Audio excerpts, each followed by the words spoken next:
Okay, so my dear students, current affair हमारी मार्च की, इसका थोड़ा डिस्कशन हम इस करते हैं। करंट अफेयर जो है हमारी कंपाइलेशन है किसकी, न्यूज़पेपर की और पीआईबी की। क्योंकि आपको पता होगा पीआईबी से कितने सारे जो क्वेश्चंस हैं डायरेक्टली आईबी के अंदर पूछे गए हैं। क्योंकि ग्रुप में तो आप रहती होंगे, उसमें मैं सारी चीज़ शेयर करता हूँ। तो इसको थोड़ा सा डिस्कस कर लेते हैं। और ये जो डिस्कशन है थोड़ा लेंथी होने वाला है, क्योंकि लास्ट टाइम मैंने थोड़ा जल्दी जल्दी कर लिया था। काफ़ी बच्चों को कंप्लेंट थी कि सर ये डिस्कशन इतना जो है अच्छा नहीं हुआ। तो कोई नहीं, इस बार हम थोड़ा सा आराम आराम से करेंगे। हर एक चीज़ को थोड़ा सा इलेबोरेटली में डिस्कस करेंगे, ठीक है। सबसे पहला है आर्टिकल हमारा आईबेक्स ब्रिगेड। देखो ये क्यों है न्यूज़ में आईबेक्स ब्रिगेड। अभी रिसेंटली हुआ क्या था, सॉरी, कि उत्तराखंड के अंदर, सब आपको सभी को पता है कि इंडिया के अंदर डिजास्टर कितना ज़्यादा होता रहता है। अराउंड 75% हमारे यहाँ जो एरिया है वो डिजास्टर प्रोन है। क्यों? एक अर्थक्वेक हो गया, एक एवलांचे हो गया, एक हमारा सुनामी हो गया, हीट वेव हो गया, फ्लड हो गया। ये सारी चीज़ें अगर टोटली देखें तो पूरे इंडिया के अंदर 75% एरिया जो है फ्लड, ये हमारा डिजास्टर प्रोन है। तो इसी के अंदर, इसी सीरीज में हमारे उत्तराखंड में जो है आए दिन कुछ ना कुछ होता रहता है। हाई एल्टीट्यूड एरिया है। तो हाई एल्टीट्यूड एरिया पे जो नॉर्मल फोर्सेस होती है वो काम नहीं कर पाती। तो उसके लिए हमारी इंडियन आर्मी की एक यूनिट है। इसकी हमारी इंडियन आर्मी की एक यूनिट है जिसका नाम है आईबेक्स ब्रिगेड।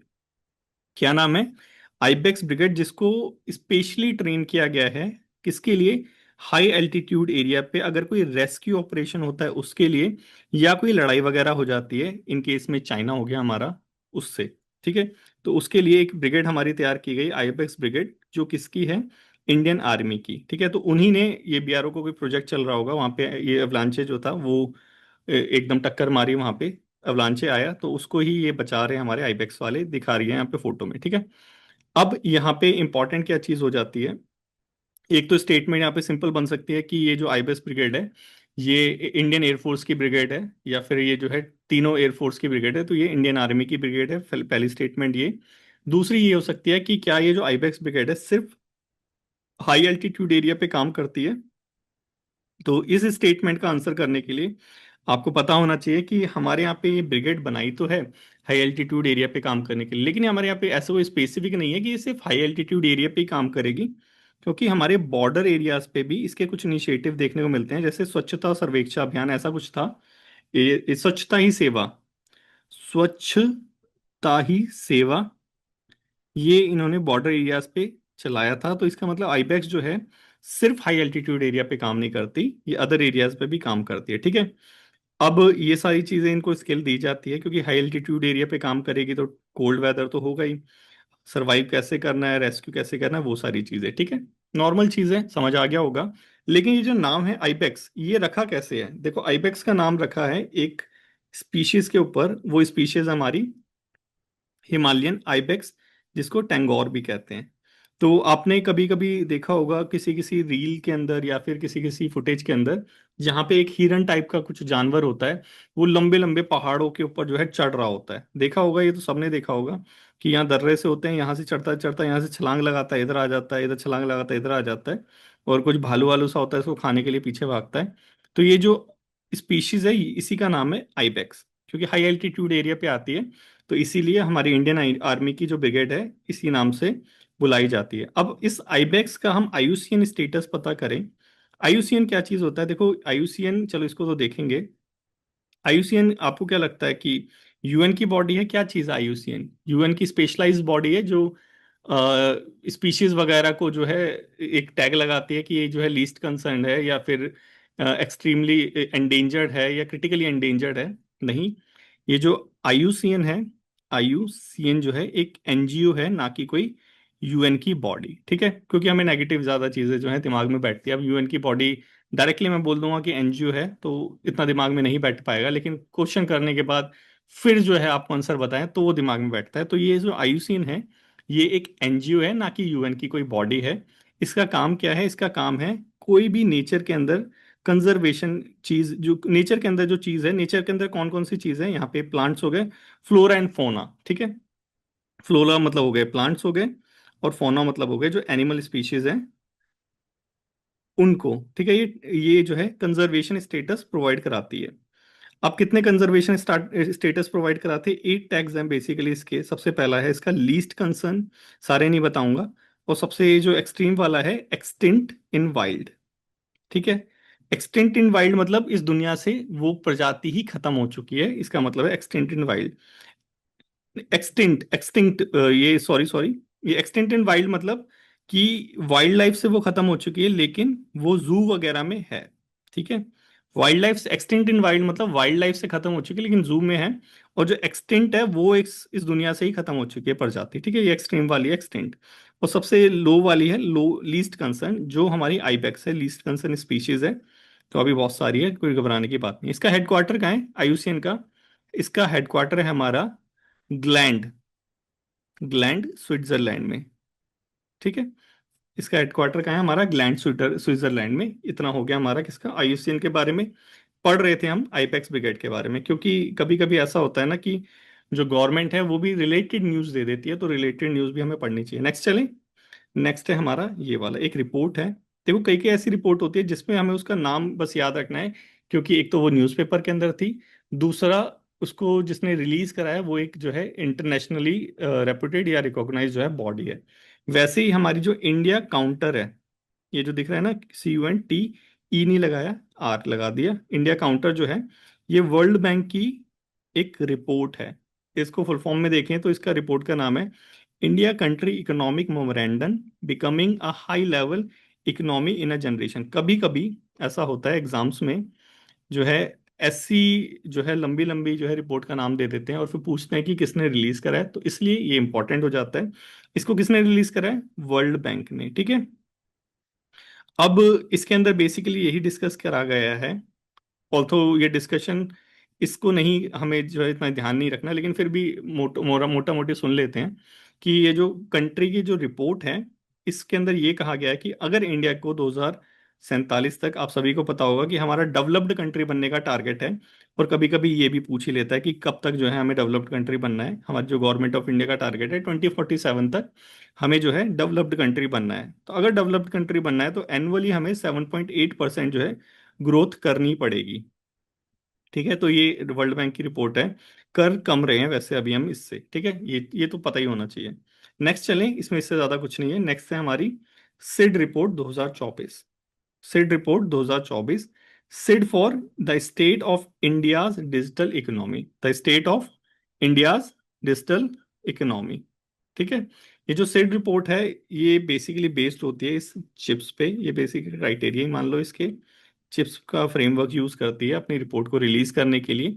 और तो इसके अंदर हमें इतना ज्यादा घुसने की जरूरत नहीं है, बस ऊपर उसे हम याद रखेंगे। इसको रिलीज कौन करता है? इसको रिलीज करता है हमारा ICRIER। इसने कोलैबोरेशन विद पोरस इसने रिलीज करी है। आईसी, इसकी फुल फॉर्म देखें हम, ICRIER की फुल फॉर्म है हमारी इंटरनेशनल इकोनॉमिक रिलेशन। इतना थोड़ा सा याद रखो, फुल फॉर्म याद रखने की जरूरत नहीं है। India council for research on international economic relation. तो हमारी कोई रिसर्च से रिलेटेड बॉडी है जो इकोनॉमिक रिलेशन इंटरनेशनल वाला उसको रिसर्च करती है। तो कौन सी मिनिस्ट्री के अंदर आती है ये वाली सिड रिपोर्ट जो ICRIER जो रिलीज करती है? आप बोलेंगे सर मिनिस्ट्री ऑफ एजुकेशन के अंदर आती है, कोई बोलेगा सर मेती के अंदर आती है, कोई बोलेगा सर मिनिस्ट्री ऑफ फाइनेंस के अंदर आती होगी। तो नहीं, किसी भी मिनिस्ट्री में नहीं आती। ये क्या है? एक थिंक टैंक है। क्या है ये? थिंक टैंक है। इंडिपेंडेंट जो थिंक टैंक्स होते हैं जो स्टडी वगैरह करते हैं और बताते हैं भाई किस डायरेक्शन में कौन सी कंट्री जा रही है, वो ये थिंक टैंक है। बस यही बता रहा है डिजिटल इकोनॉमी जो है हमारी थोड़ी सी बढ़ रही है। 28 नंबर पे हम ग्लोबली आते हैं, और वैसे अगर ओवरऑल की बात करें तो हम 8 नंबर पे आते हैं। ठीक है, बस इतनी ही इंफॉर्मेशन इसके अंदर इंपॉर्टेंट है, बाकी सारे यहाँ पे बोल बचन है, उसको हम इतना नहीं देखेंगे। ठीक है, ये हो गया हमारा सिड रिपोर्ट 2024। कभी पूछ रहे तो बता देना कि थिंक टैंक है वो इसको रिलीज करता है, जिसमें इंडिया से इकोनॉमिक रिलेटेड कि भी हम कौन से नंबर पे आ रहे हैं कौन से पे नहीं आ रहे। अकॉर्डिंग टू सिड हम 8 नंबर पे आते हैं ग्लोबली। ओवरऑल की बात करें वैसे 3rd नंबर पे हैं, डिजिटली 28 नंबर पे हैं। ठीक है, ये मेंस में भी आपके काम आ जाएगा। मेंस मतलब कि इसके बाद जो एग्जाम होगा। नेक्स्ट चलें। मातृ मंदिर, द हिंदू की ये न्यूज है, मातृ मंदिर। अब देखो ये मंदिर जो है ये कहाँ पे है, पहले तो ये बताओ। देखो यहाँ पे देखोगे, ये ऑरविले टाउन भी इसे बोलते हैं। अब ये नाम सुनते ही तो काफी सारे बच्चे जो हैं जो ट्रैवलिंग वगैरह पसंद करते हैं उनको पता होगा कि ये कहाँ पे है। तो देखो ये जो दिख रहा है ये टाउन, ये कोई यूएसए का सीन नहीं है, क्योंकि एप्पल की कंपनी का भी शायद ऐसा ही कुछ है। ये यूएसए का सीन नहीं है, ये हमारे पौंडीचेरी का सीन है। ठीक है, तो पौंडीचेरी में ये मातृ मंदिर है, जिसे इंग्लिश में बोले तो कहते हैं the universal township, Auroville town. ठीक है। किसने एस्टेब्लिश करा था? ये एस्टेब्लिश करा था मीरा अल्फसा द मदर ने। ये जो मीरा अल्फसा जो इनकी फाउंडर है, द मदर, इनका पौंडीचेरी में एस्टेब्लिश करा था। कब करा था? फरवरी 1968 के अंदर। द हिंदू में आया था, कुछ यहाँ पे इवेंट वगैरह हुए थे उससे रिलेटेड। तो ये जो मातृ मंदिर है, या कह लीजिए ऑरोविले टाउन है, न्यूज़पेपर में रहता है और सोशल मीडिया पे भी रहता है मोरलेस। क्यों? क्योंकि आपने सुना होगा कि कभी ऐसा बोलते हुए कि इंडिया के अंदर एक ऐसा टाउन है जहाँ पे जो है किसी भी देश का कोई सा भी नागरिक जो है रह सकता है। ठीक है। तो वो यही टाउन है, क्योंकि यहाँ पे वर्ल्ड में पीस और हार्मनी से कहा कैसे रहा जाता है उसका ये एक एग्जाम्पल है। देश विदेश से लोग आते हैं यहाँ पे, रहते हैं, एंजॉय करते हैं, देन वापस चले जाते हैं। तो ये वही ऑरोविले टाउन है जिसकी बात आपने सुनी होगी। ठीक है। कहाँ पे है? पौंडीचेरी में। तो ये जो मीरा अल्फजा है, ये इनका रिलेशन कहीं ना कहीं श्री अरबिंदो से है। और श्री अरबिंदो को the prophet of Indian nationalism भी कहा जाता है। The prophet of Indian nationalism, Indian nationalism भी कहा जाता है, क्योंकि इनका जो वो था, इनका जो फेमस इवेंट था वो था बंगाल के विभाजन के टाइम पे। बंगाल का जब डिवीजन हुआ था 1905 में, उस टाइम में इन्होंने काफी ज्यादा जो है बढ़ चढ़ के पार्टिसिपेट करा था। जर्नल्स वगैरह भी आए थे। इनका एक न्यूज़पेपर था, न्यूज़पेपर एडिटर थे ये। एडिट किया था, ये एडिटेड वंदे मातरम, वंदे मातरम। इन्होंने वंदे मातरम जो है एडिट करा था।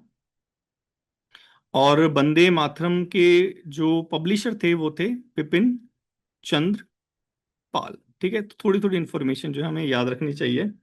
इनको एक अलीपुर जो बॉम्ब केस हुआ था, आपने सुना होगा कि कोई जजेस था, जज के जो टोकरे जो गाड़ी जाती थी, पालकी में बम डाल दिया था। तो उससे रिलेटेड जो केस था वो था अलीपुर बॉम्ब केस। उसके अंदर इनको भी अरेस्ट कर लिया गया था। अलीपुर बॉम्ब केस में इनको अरेस्ट कर लिया गया था 1908 में। ठीक है। तो ये सारी इंफॉर्मेशन थोड़ी थोड़ी जो है हमें दिमाग जो है खोल के पढ़ना चाहिए, ताकि कहीं से कुछ आ जाए। क्योंकि जीएस थोड़ा सा अपना वैसा रहता है कि अनप्रिडिक्टेबल है, कहीं से कुछ भी आ जाता है। तो थोड़ी थोड़ी इंफॉर्मेशन हमें जगह जगह से पता होनी चाहिए। कहाँ पे है वैसे आप मातृ मंदिर? पौंडीचेरी। नेक्स्ट चलें। नेक्स्ट है हमारा आदित्य एल 1 मिशन। देखो ये जो हमारा आदित्य एल 1 मिशन है, ये थोड़ा सा इंपॉर्टेंट है। यहाँ पे काफी सारी चीजें जो है नई नई हमें सीखने को मिलेगी। ठीक है। ठीक है। तो देखते हैं आदित्य एल 1 मिशन। यहाँ पे कुछ चीज छूट गई थी, क्योंकि ये न्यूज में किस लिए था ये यहाँ पे मैंने मेंशन ही नहीं करा। देखो, आदित्य एल 1 जो है, एल 1 क्या है? लेगार्ड पॉइंट कहते हैं इसे। क्या कहते हैं? Leg range point. लेगार्ड बोल रहा हूँ, लैंग्रेज, POINT पॉइंट कहते हैं। ऐसे काफी सारे पॉइंट है, जैसे यहाँ पे आपको दिख भी रहा है, ये है हमारा एल 1। तो यहाँ पे हमारा एक जो सोलर मिशन है, जो सोलर मतलब जो सूर्य के ऊपर, सन के ऊपर जो एक्टिविटी होती है, जैसे सोलर फ्लेयर हो गया, ये सारी चीजें होती हैं, कोरोनल मास इंजेक्शन हो गया, इन सब चीजों को स्टडी करने के लिए हमने एक मिशन चलाया था, आदित्य एल 1 वाला। इसको जो रखा गया है वो है इस लैग्रेंज एल 1 पे। ऐसी काफी सारी है, लैग्रेंज एल 1 है, L 2 है, L 4 है, L 3 है, L 5 है।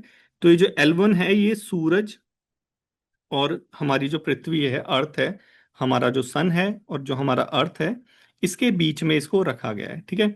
इसको बीच में रखने का जो मोटिव है वो ये कि यहाँ पे जो है ग्रेविटी न्यूट्रल है, काइंड ऑफ। ठीक है। क्योंकि यहाँ से सूरज और जो पृथ्वी की जो वो जो ग्रेविटेशनल फोर्सेस हैं, यहाँ पे बैलेंस हो जाती है। तो यहाँ पे फ्यूल वगैरह कम रखता है, तो इसलिए स्टेबल रहता है। ये यहाँ पे रीजन है एल 1 में रखने का। ठीक है। कहाँ पे? ये सन और अर्थ के बीच में। ठीक है। ये समझ आया? ये जो है हमारा आदित्य एल 1, आदित्य एल 1 की बात कर रहा हूं, ये है हमारा फर्स्ट, ये क्या है हमारा? First dedicated, daddy first dedicated space based solar mission, space based solar mission, solar mission. ये इंडिया का है। ठीक है। आदित्य एल 1 इंडिया का है, नाम से ही समझ आ रहा है। ठीक है। तो फर्स्ट हमारा डेडिकेटेड सोलर मिशन है, हमने जो है सूरज की स्टडी को करने के लिए। अब ये न्यूज में क्यों है? क्योंकि ये अभी तो ऐसा है नहीं कि अभी इसको जो है भेजा हो, काफी टाइम हो गया। लेकिन अभी इसने क्या करा है, एक इमेज खींच के जो है हमें भेजी है। तो इसने अपनी फर्स्ट एवर जो इमेज है, इसने जो है अपनी फर्स्ट एवर जो इमेज है of a solar flare, solar flare भी बताऊंगा क्या चीज है, सोलर फ्लेयर कॉल्ड कार्नेल, इसकी फोटो हमें भेजी है। अब देखो होता क्या है कि सूरज के ऊपर जो है, आपको सभी को पता है कि उसके ऊपर न्यूक्लियर फ्यूजन होता रहता है, ठीक है। तो न्यूक्लियर फ्यूजन की वजह से वो ज्वालामुखी टाइप का कुछ निकलता है, सन स्पॉट्स वगैरह डेवलप होते हैं। तो उनकी वजह से, ठीक है, कुछ मैग्नेटिक फील्ड्स जो हैं वो हमारी पृथ्वी की तरफ आती हैं, जिसको सोलर जो है वेव कहते हैं। क्या कहते हैं उसको? उसको हम कहते हैं सोलर विंड, ठीक है। सोलर विंड कहते हैं। तो ये जो सोलर विंड है ये अर्थ की मैग्नेटिक जो हमारी फील्ड होती है उससे टकराती है, और फिर वो जो ओरेरा होता है वो डेवलप होता है। अब इससे हार्म क्या होता है कि हमारी जो सैटेलाइट्स है वो डिसफंक्शनल हो जाती है। और आप सभी को पता है कि किसी भी कंट्री ले लीजिए, यहाँ पे तो अर्थ की बात हो रही है, तो हमारी अर्थ के लिए सैटेलाइट्स कितनी ज्यादा इंपॉर्टेंट है, आपका ये लेक्चर देखना भी सैटेलाइट्स के ऊपर डिपेंड करता है। तो सारी चीजें जो है मोर और लेस इंडिया के अंदर या फिर पूरे वर्ल्ड के अंदर जो है सैटेलाइट बेस हो चुके हैं, इसलिए स्पेस में जो है हम ज्यादा एक्टिव जो है पार्टिसिपेशन कर रहे हैं। क्योंकि अगर किसी ने हमारी सैटेलाइट को डैमेज कर दिया तो हमारी जो अर्थव्यवस्था तो एकदम ठप हो जाएगी। तो इसी के लिए स्पेस बेस्ड जो स्टडी है, स्पेस बेस्ड जो इनिशिएटिव्स हैं वो बढ़ रहे हैं ऑल ओवर द वर्ल्ड, ठीक है। तो उसी के डायरेक्शन में आदित्य एल 1 मिशन है कि सूरज में क्या चीज हो रही है, कब हो रही है, किस टाइम पे हो रही है, ताकि जो है हम अपने एक्शन डिसाइड कर सकें। इसी के लिए हमने ये जो अपना मिशन चलाया था, आदित्य L1 मिशन, जो लैग्रेंज पॉइंट वन पे है, फर्स्ट डेडिकेटेड जो है सोलर मिशन है। और अपनी इसने फर्स्ट एवर इमेज जो है सोलर फ्लेयर कार्नेल की भेजी है, ठीक है। इतना समझ आ गया? इसने किसने कैप्चर करी है? इसका एक डिवाइस है, इसका एक डिवाइस है जो यहाँ पे सिचुएटेड है, जिसका नाम है सूट, SUIT, जिसकी फुल फॉर्म है solar ultraviolet image telescope, solar ultraviolet telescope, imaging telescope, जो कहाँ पे है, जिसने कहाँ से कैप्चर करी है? कार्नेल फोटोस्फेयर और क्रोमोस्फेयर से, photosphere and chromosphere से। अभी थोड़ा सा कंफ्यूजन हो गई होगी, अभी दूर हो जाएगी, थोड़ा सा रुको। देखो यहां तक समझ आ गया। अब इसके बाद इसको दोबारा से हम देखेंगे, क्योंकि जब तक हमें आर्टिकल कोई समझ ना आए तब तक हम आगे नहीं बढ़ेंगे, ठीक है। अब देखो पहले अब सन को स्टडी करते हैं। ये तो थोड़ा मोटा मोटी हमने समझ लिया आदित्य L1 मिशन क्या है, हमारा सोलर को स्टडी करने वाला हमारी इंडिया का मिशन है, जिसने जो अपना सैटेलाइट है, क्योंकि सैटेलाइट काइंड ऑफ सैटेलाइट ही तो है वहां पे ये ISS तो है नहीं, सोलर जो वहाँ स्पेस स्टेशन है वो तो है नहीं वहां पे। तो इस सैटेलाइट्स को जो है लैग्रेंज वन पे जो है हमने सिचुएट कर रखा है, ठीक है। अब वहां पे इसलिए कर रखा है क्योंकि वहां पे जो है ग्रेविटेशनल फोर्स जो है न्यूट्रल है अर्थ और सन की, ठीक है, जैसे यहाँ पे दिख भी रहा है ये सारी चीज। इसने अभी जो है कार्नेल अपनी फर्स्ट एवर जो सोलर फ्लेयर की इमेज है वो सेंड करी है, सूट ने कैप्चर करी थी कहाँ से? फोटोस्फेयर और क्रोमोस्फेयर से, बस इतना है। अब इसके बाद थोड़ा सा सन को जब स्टडी करेंगे तो ये चीज जो है वो ज्यादा अच्छे से समझ आएगी, क्योंकि क्वेश्चन यहाँ से बनता है डेफिनेटली। देखो, क्योंकि सैटेलाइट का मामला है, ठीक है, सैटेलाइट इंटरनल सिक्योरिटी से डायरेक्टली रिलेटेड है। बिना सैटेलाइट के सिक्योरिटी पॉसिबल ही नहीं है, ठीक है। चाइना की बात कर लो चाहे किसी भी कंट्री की बात कर लो। अब अर्थ, अगर हम सन को इंटरनली स्टडी करेंगे देन वी फाउंड कि सन जो है तीन पार्ट में डिवाइड है हमारा। कोर, कोर जो है ये है, हम इंटरनल लेयर की बात कर रहे हैं, इंटीरियर लेयर की बात कर रहे हैं। सबसे जो अंदर की जो लेयर है वो है हमारी कोर, सन के अंदर, ठीक है। ये जो कोर है यहाँ पे ही जो है न्यूक्लियर फ्यूजन होता रहता है। कहाँ पे? कोर के अंदर जो है न्यूक्लियर फ्यूजन होता रहता है। न्यूक्लियर फ्यूजन में ये जो हाइड्रोजन है वो हीलियम में कन्वर्ट हो जाता है, जो मेन सोर्स ऑफ हमारा एनर्जी है। नेक्स्ट हम बात करें रेडिएटिव जोन की, ठीक है। अब ये जो न्यूक्लियर फ्यूजन हो रहा है ये रेडिएट भी करेगा, रेडिएट करके फिर आउटवर्ड जाएगा। तो दूसरा हमारा जोन है रेडिएटिव जोन। देन उसके बाद जो आउटर लेयर है सन इंटीरियर की वो है कन्वेक्टिव जोन, ठीक है। कन्वेक्टिव जोन है आउटर लेयर, ठीक है।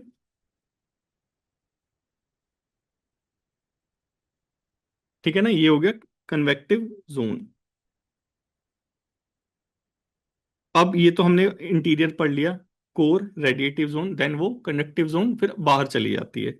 अब ये जो बाहर है, जो जैसे यहाँ पे दिख भी रहा है, कोर हो गया, फिर ये रेडिएट करती है, फिर ये हमारी कन्वेक्टिव जोन है। अब यहाँ से जो है अब दूर हमारे अंतरिक्ष में जाती है, ठीक है।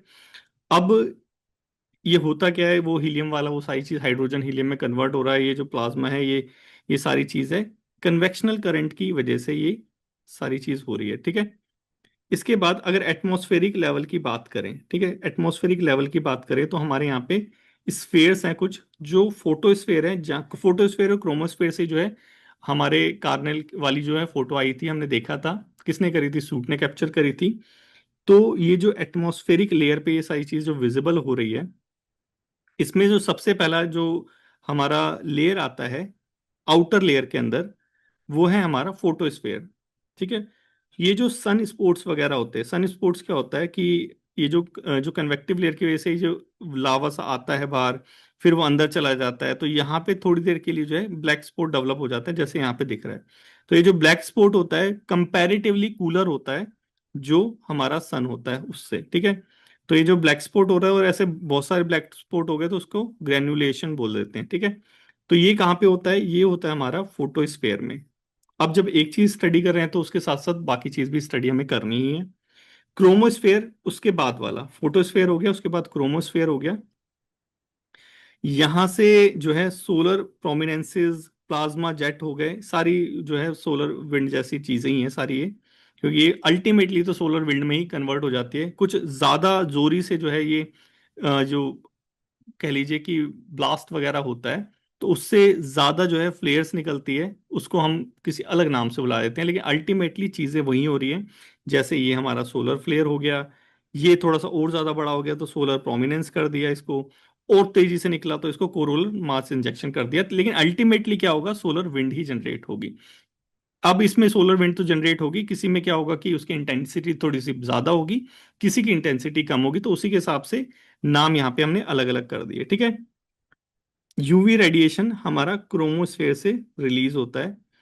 रेडिश ग्लो जो अपीयरेंस होता है वो इसी क्रोमोस्फेयर की वजह से होता है। ठीक है। और लास्ट वाला जो आउटर, सबसे आउटर होता है, वो होता है हमारा कोरोना। ये मिलियन ऑफ किलोमीटर तक स्पेस में फैला होता है। यही सोर्स है किसका? हमारे सोलर विंड का। जो सोलर विंड आती है अल्टीमेटली तो सबसे आउटर वाले जोन से ही तो आएगी, तो ये वहीं से आती है। इतना थोड़ा थोड़ा समझ आ गया होगा। अब इसकी वजह से ये स्पेस वेदर और हमारे जो ये एस्ट्रोनॉट्स होते हैं, इनकी लाइफ हो गई, हमारी सैटेलाइट्स हो गई, ये सारी चीज की स्टडी के लिए, इनको प्रोटेक्ट करने के लिए हम सन की स्टडी कर रहे हैं। और सन की स्टडी के लिए कौन सी सैटेलाइट भेजी हमने? आदित्य L11। और आदित्य L1 ने क्या किया है? अभी एक रिसेंटली एक फोटो भेजी है जिसका नाम है कार्नेल। कहाँ से? ये हमारे क्रोमोस्फेयर और फोटोस्फेयर से। ठीक है। बस इतना सही था, और बाकी सारी चीजें अब धीरे धीरे माइंड में चली गई होगी। एक बार दोबारा देख लेना, ज्यादा अच्छे से समझ आ जाएगा। ये हो गया हमारा आदित्य L1 मिशन। नेक्स्ट चलें। नेक्स्ट हमारा एयरनेट प्लेटफॉर्म। देखो ये न्यूज़ जो है, ये वाला प्लेटफॉर्म जो है स्पेशली ज़्यादा इंपॉर्टेंट है। क्यों ये प्लेटफॉर्म इंपॉर्टेंट है? क्योंकि अभी जो है वोट घोटाला और ये सारी चीज़ें जो है बहुत ज़्यादा न्यूज़ में है। ठीक है। हुआ क्या था, और ये द हिंदू न्यूज़पेपर के अंदर भी आया था, कि ये जो डुप्लीकेट वोटर आईडी कार्ड है, जो हमारा एपिक नंबर होता है, हमने सोचा कि यूनिक है हमारा, हमारे पास ही एक है, लेकिन क्या पाया गया कि बंगाल के अंदर भी सेम नंबर है, कहीं और भी सेम नंबर है। तो इलेक्शन कमीशन ऑफ इंडिया ने भी इसको एक्नॉलेज करा था। ये होता क्यों है? होता इसलिए है क्योंकि ये सारी चीजें जो है मैन्युअली होती थी, रजिस्टर पे वगैरह लेके करते थे।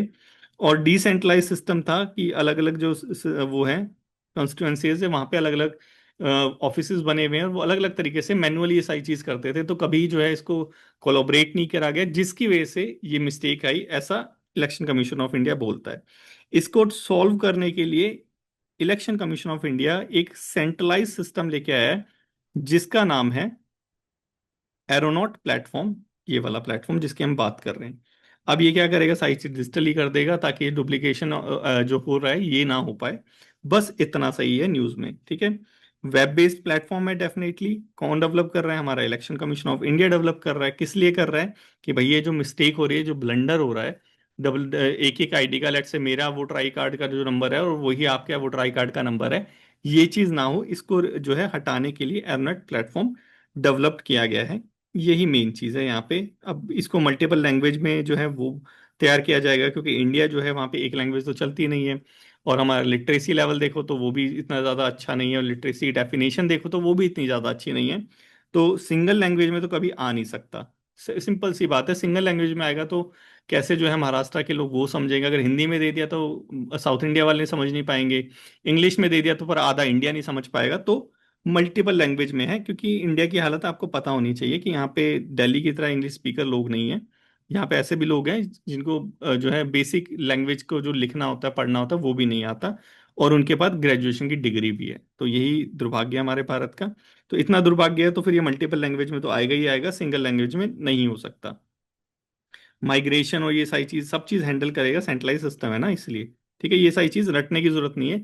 बस थोड़ा सा दिमाग लगाना कि यार ऐसे तो हो नहीं सकता ना कि इंडिया के अंदर सिंगल लैंग्वेज कैसे चल सकती है। ठीक है, तो यही है बस। ये हो गया हमारा एनर्ट पर्पस, हमने देख ही लिया कि वो जो रजिस्टर में एंट्री करके जो डुप्लीकेशन करते थे, मेरा मेरा वोटर आई कार्ड का जो नंबर है वो ही किस आप में भी दे दिया, आप वाला किसी और में दे दिया। इसको हटाना और नया सिस्टम लाना, और उसी का नाम है क्या, हमारा एरोनेट प्लेटफॉर्म। आई होप समझ आ गया होगा। बहुत ये अच्छा था, और एनोट को याद रखना भाई। ठीक है, नेक्स्ट चलें। नेक्स्ट है हमारा city collision for circulatory, C3। PIB में भी आया हुआ है, द हिंदू में भी आया हुआ है। तो थोड़ा सा इंपॉर्टेंट है, क्योंकि द हिंदू क्या करता है, वो पहले से ही जो इंपॉर्टेंट न्यूज होती है वो न्यूज़पेपर में लेके आ जाता है। PIB में जब इवेंट हैपन होता है तो वो PIB में आ जाता है, तो दोनों ही न्यूज दोनों जगह रहती है। ठीक है, तो city collision for circulatory PIB के अंदर आया था ये। हुआ क्या है, इंडिया ने ये जो है लॉन्च करा है। क्या चीज है ये, सिंपल लैंग्वेज में समझे तो देखो, अब अर्बनाइजेशन तो फुल स्केल में बढ़ रहा है, सबको पता है। अब इंडिया के अंदर अर्बनाइजेशन बढ़ रहा है, लेकिन सस्टेनेबली नहीं बढ़ रहा। लेकिन हमारे कुछ SDG भी टारगेट हैं, सस्टेनेबल डेवलपमेंट गोल, जिसे 2030 तक अचीव करना है। तो उसके लिए हमने दिमाग लगाया कि यार कैसे करें, अर्बनाइजेशन तो करना ही करना है, लेकिन सस्टेनेबली करना है। तो और हमें आता नहीं है, इंडियंस को आता नहीं है, तो अब हम क्या करें। तो जैसे हमारा कॉन्स्टिट्यूशन बड़ा है, दूसरों से सीख सीख के हमने, ये अच्छी चीज़ है, हमें हम सीखते बहुत जल्दी हैं। तो दूसरों से सीख सीख के करते हैं, तो उसके लिए बोला कि सीखेंगे तो भाई कैसे सीखेंगे। तो एक कॉलिजन बना लेते हैं, एक ग्रुप बिठा लेते हैं जिसमें अंग्रेजों को बुला लेते हैं, तो उनको भी अच्छा लगेगा कि यार हमें बुलाया है, और उनसे हम सीख भी लेंगे। तो यही कॉलिजन का नाम है C3 collision, cities collision for circulatory. ठीक है, पर्पस क्या है, अब आपको समझ ही आ गया होगा पर्पस, कि सिटीज को जो है सस्टेनेबल अर्बन डेवलपमेंट करना है। तो उसके लिए नॉलेज शेयरिंग चाहिए, कोलैबोरेशन चाहिए, प्राइवेट सेक्टर से पैसे भी चाहिए, सारी चीज चाहिए। तो यही है हमारा C3। ठीक है, तो C3 आ जाए तो घबराना मत कि यार ये आ गया, मैंने पढ़ा नहीं था। तो पढ़ा हो या ना हो, बस बेसिक पर्पस समझना चाहिए कि इसके पीछे का रीजन क्या है। ठीक है, अब ये जो था, ये जो हमारा C3 हुआ है, ये C3 जो हमने जो ये कॉलिजन वाला इनिशिएटिव जो लेके आए हैं, ये लेके आए हैं हम किसके अंदर, अभी 12th regional 3R and circulatory economic forum in Asia and Pacific जो है अभी जयपुर में हेल्ड हुआ था।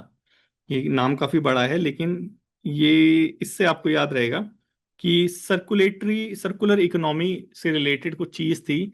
सर्कुलर इकोनॉमी सस्टेनेबल वाला ही कॉन्सेप्ट है कि आप जो है लेट से कि आपने जो है टमाटर खरीदे, टमाटर की जो पन्नी है वो घर में लेके आ गए, उस पन्नी को बार बार यूज करा। बार बार यूज करने के बाद जब पन्नी फट गई तो उस पन्नी को आपने डस्टबिन में डाल दिया, गवर्नमेंट ने लिया उसको, उस पन्नी का जो है चेयर बना के फिर आपके घर में लेकर आई। तो सर्कुलेटरी चल रही है चीजें। ठीक है, तो यही जो कॉन्सेप्ट है सस्टेनेबल डेवलपमेंट का कॉन्सेप्ट है। इसी के लिए जो है अभी एक 12वीं रीजनल जो है कॉन्फ्रेंस हुई थी, कहाँ पे, जयपुर के अंदर। ठीक है, याद हो गया। इसी के अंदर हमारे जो माननीय प्रधानमंत्री जी हैं, नरेंद्र मोदी जी, मोदी जी हैं तो सब कुछ संभव है। तो इन्होंने ही P3 कॉन्सेप्ट, क्योंकि जो भी उनके मुंह से निकला वो सब इंपॉर्टेंट है। P3 कॉन्सेप्ट मतलब प्रो प्लेनेट पीपल, ये थोड़ा सा याद रखना, क्योंकि ऐसी चीजें भी कभी कभी पूछ लेता है और फिर उस टाइम पे जो है थोड़ी सी हालत खराब हो जाती है कि यार ये क्या चीज थी। तो P3 concept, pro planet people approach, इसको हमारे मोदी जी ने जो है एडवोकेट किया है। 3R कॉन्सेप्ट हो गया। 3R क्या हो गया हमारा, पहले तो भाई यूज करना कम करो। जो पन्नी टमाटर लेके आए थे, टमाटर अब पन्नी में नहीं लेके आने, अब जो है अपने बैग में लेके आने हैं। तो पहले तो रिड्यूस करो प्लास्टिक को यूज करना। अगर लेके आ गए हो तो उस पन्नी को बार बार यूज करो, उसी में जो है बार बार टमाटर लेके आओ, उसी बार बार दूध लेके आओ, और जब फट जाए तो उसको चेयर बनवा लो, रिसाइकल कर लो। ठीक है, तो रिड्यूस, रीयूज, रिसाइकल, ये तीन चीज कॉन्सेप्ट है हमारे 3R प्रिंसिपल। तो P3 circular economy, mission life, lifestyle for the environment, and Panchamitra goal. ठीक है, ये जो चीजें हैं, ये जो चीजें हैं ये हमारे प्रधानमंत्री मोदी जी ने जो है अपने मैसेज में कही थी। ठीक है, कहाँ पे, इस जयपुर में। तो अब ये जो सारी चीज हुई है, कॉन्फ्रेंस हुई है, तो डिक्लेरेशन तो हो गई। तो उसी का नाम है हमारा क्या, जयपुर डिक्लेरेशन। क्या नाम है, जयपुर डिक्लेरेशन। अब ये जो डिक्लेरेशन हुई है, ये ऐसा नहीं है कि अब बोल दिया तो भाई आपको जो है पन्नी में ही लेके आना पड़ेगा। नहीं, नॉन बाइंडिंग है, बाइंडिंग नहीं है। कोई बाइंडिंग नहीं है, आप चाहो तो पन्नी में लेके आओ, और चाहो तो उसको बार बार यूज ना मत करो, बार बार जाओ टमाटर वाले पे, बोलो कि भाई दूसरी पन्नी दो। ऐसे ही थोड़ा सा ये हमें याद होता है, ठीक है, नॉन पॉलिटिकल है। ये सारी चीज है वही सस्टेनेबल डेवलपमेंट के लिए। टेक अवे यही सारी चीज हुई। इस ये जो कॉन्फ्रेंस हुई थी हमारी, फॉरम जो हुई थी 12th रीजनल 3R वाली, इसके अंदर टेक अवे यही था, एक नया अलायंस आया। नया अलायंस किस लिए आया, अर्बन सस्टेनेबल डेवलपमेंट के लिए, C3। एक स्ट्रेटेजिक इन्वेस्टमेंट के लिए साइट्स आया। जयपुर डिक्लेरेशन हुई। सबका टारगेट क्या था हमारा, अर्बन फ्यूचर बेहतर हो, ठीक है। समझ आ गया होगा, बहुत आसान था। ऐसी चीजें, ये इंपॉर्टेंट है थोड़ा सा, ऐसी चीजें आपको समझ आनी चाहिए। नेक्स्ट चलें। नेक्स्ट है हमारा, हमारी गैंगटिक डॉल्फिन। सर्वे वो भी हुआ है गैंगटिक डॉल्फिन का इंडिया के अंदर। ये इस डॉल्फिन के बारे में थोड़ा सा पता होना चाहिए, क्योंकि इंपॉर्टेंट है। ठीक है, तो अभी ये जो सर्वे हुआ है, ये फर्स्ट पॉपुलेशन एस्टिमेशन सर्वे था गैंगटिक डॉल्फिन का। टोटल पॉपुलेशन पाई गई 6,327 डॉल्फिन है हमारे यहाँ पे, टोटल मिला के, गंगा एंड its ट्रिब्यूटरीज में। अब 6,327 में से तीन जो है वो इंडस रिवर डॉल्फिन है, ठीक है। ये हो गया। इसके बाद अब इसको ब्रेक डाउन कर दिया, तो ये सारी चीजें इन सब रिवर में, ब्यास रिवर में, ब्रह्मपुत्रा में, गंगा में, इसकी ट्रिब्यूटरीज में, वहां सारी ये डॉल्फिन्स हैं। कितनी, 6,327, क्योंकि आप वाले आपके एग्जाम में ये फैक्ट्स एंड फिगर भी पूछते हैं, तो इसको भी थोड़ा सा याद रखना, ठीक है। अब ये जो था फर्स्ट, ये जो पॉपुलेशन एस्टिमेटेड सर्वे था गैंगटिक डॉल्फिन का, तो इसलिए इसको थोड़ा सा हमें पढ़ना भी चाहिए। अब ये जो गैंगटिक डॉल्फिन है, इसका एक कॉमन नेम है, इसको सूसू के नाम से बुलाया जाता है। किसके नाम से बुलाया जाता है, सूसू के नाम से। इसको टाइगर ऑफ गंगा भी कहा जाता है। एंडेमिक है। एंडेमिक स्पीशीज क्या होती है, बताओ बताओ। देखो, एक होती है नेटिव स्पीशीज। नेटिव स्पीशीज, एक होती है एलियन स्पीशीज। एलियन स्पीशीज, ठीक है। नेटिव स्पीशीज होती है जो किसी पर्टिकुलर जगह की होती है, ठीक है। जैसे इंडिया की जो स्पीशीज है वो सारी नेटिव स्पीशीज है। लेकिन ये जो नेटिव स्पीशीज है, ये माइग्रेट करके कहीं और जब चली जाती है तो उसको बोलते हैं एलियन स्पीशीज। इसका बहुत प्यारा एग्जांपल है, आप जो कबूतर देखते हैं ना अपने घर के आसपास, वो जो जंगली कबूतर जो बीट करते रहते हैं आपके एसी के ऊपर, वो हमारी एलियन स्पीशीज है, ठीक है। वो यहाँ के नहीं, यूएसए के हैं वो।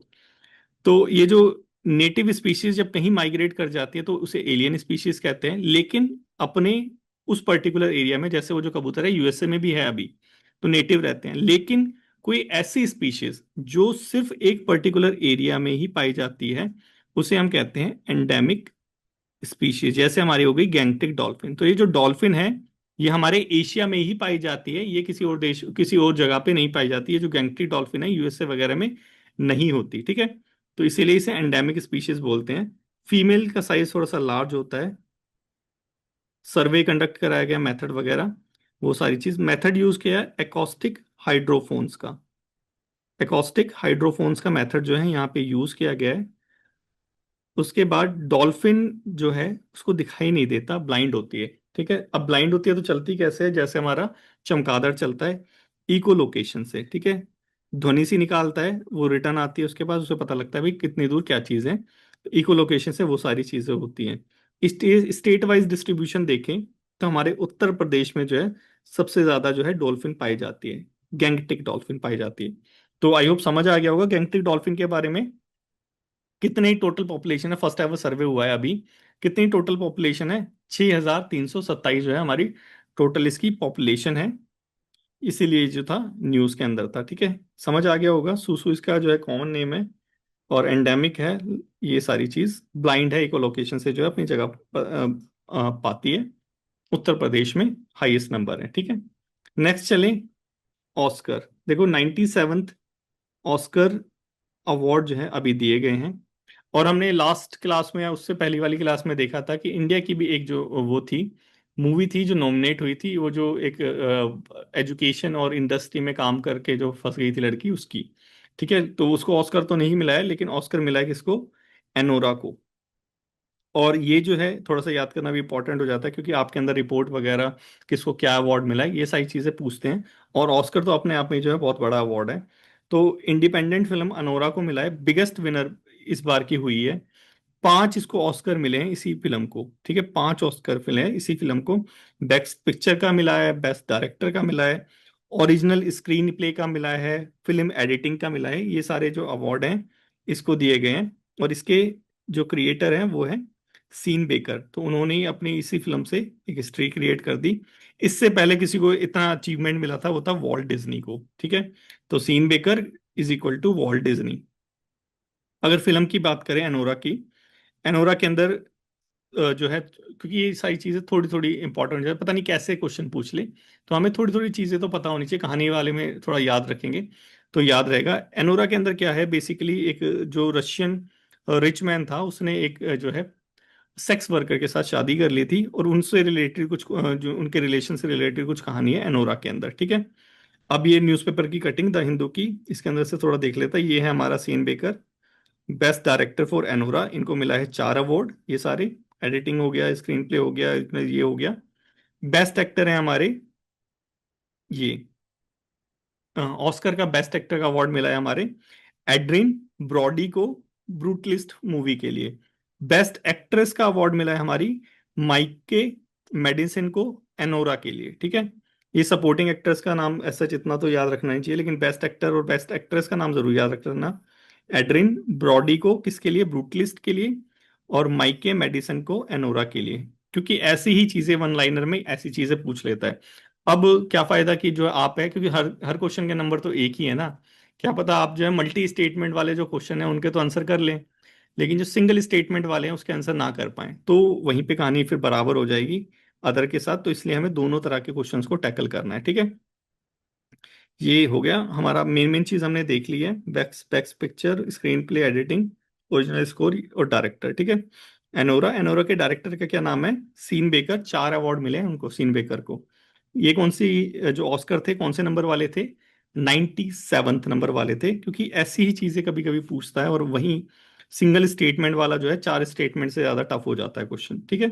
ये हो गया हमारा अनोरा ऑस्कर वाला। नेक्स्ट चलें। नेक्स्ट है हमारा वालिस लाइन।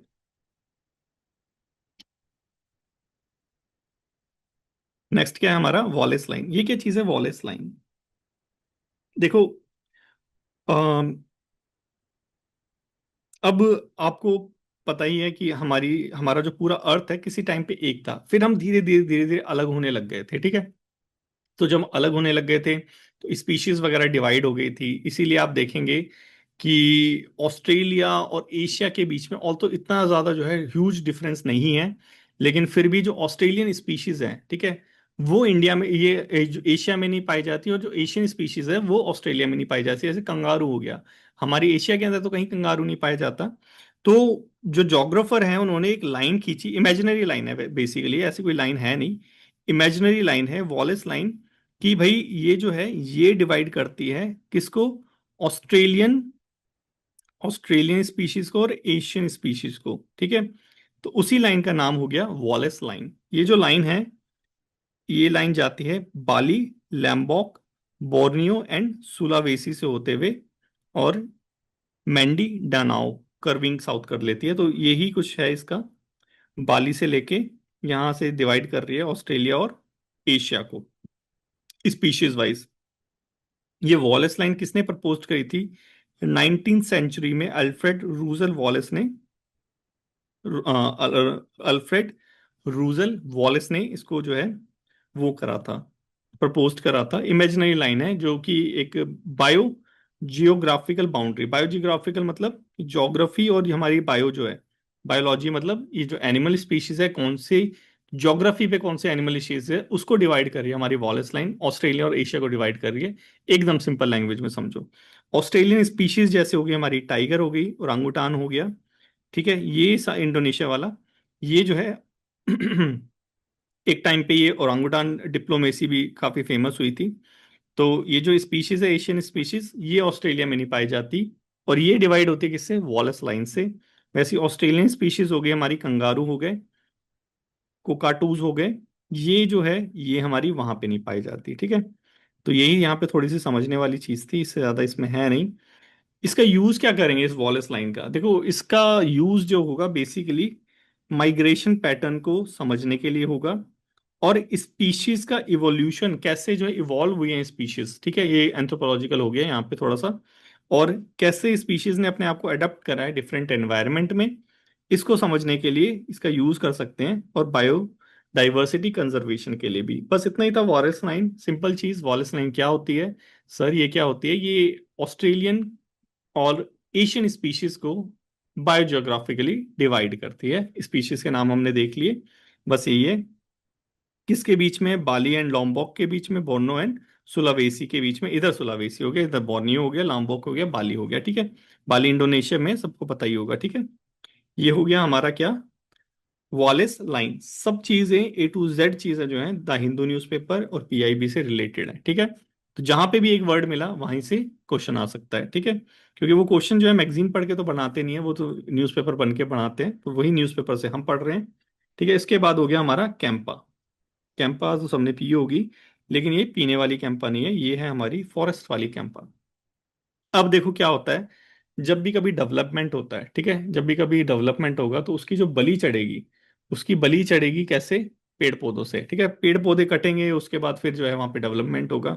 तो हमारी जो गवर्नमेंट है देख रही है कि भाई ये तो धड़ल्ले से जो है पेड़ कट रहे हैं, पेड़ कट रहे हैं, और यहाँ पे फैक्ट्रियां लग रही हैं।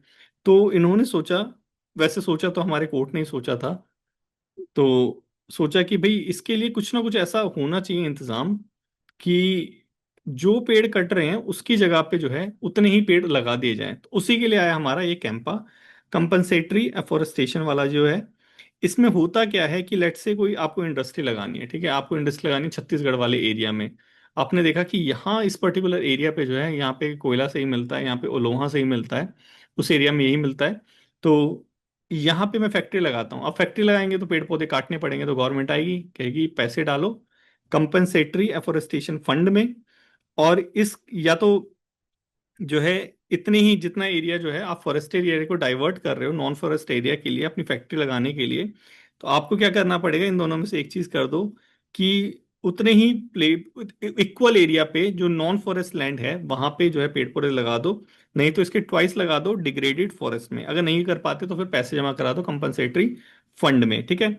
ये है हमारा कैंपा। लेकिन अभी हुआ क्या है, न्यूज में इसलिए आ गया है कि जो उत्तराखंड के चीफ सेक्रेटरी थे उनके ऊपर जो है एलिगेशंस लग रहे हैं कि उन्होंने इसका जो कैंपा का जो फंड था, compensatory afforestation fund management planning and authority, जो फंड था कैंपा वाला, जो पेड़ पौधे लगाने के लिए था, कि किसी इंडस्ट्री वाले ने पेड़ पौधे जो है काटे होंगे इंडस्ट्री लगाने के लिए, तो उतने ही अमाउंट का जो पैसा जमीन वगैरह का वो यहाँ पे जमा करा दिया। तो यहाँ के जो चीफ सेक्रेटरी थे उत्तराखंड के, उन्होंने इसका मिस यूज करा है। तो सुप्रीम कोर्ट ऑफ इंडिया ने इसके लिए उनसे जवाब मांगा है, ठीक है। बाकी ये सारी चीजें चल रही हैं, ठीक है। ये है हमारा न्यूज़, ये है न्यूज़, ठीक है। तो इसलिए कैंपा हमारा यहाँ पे आया, और कैंपा के बारे में आपने समझ भी लिया।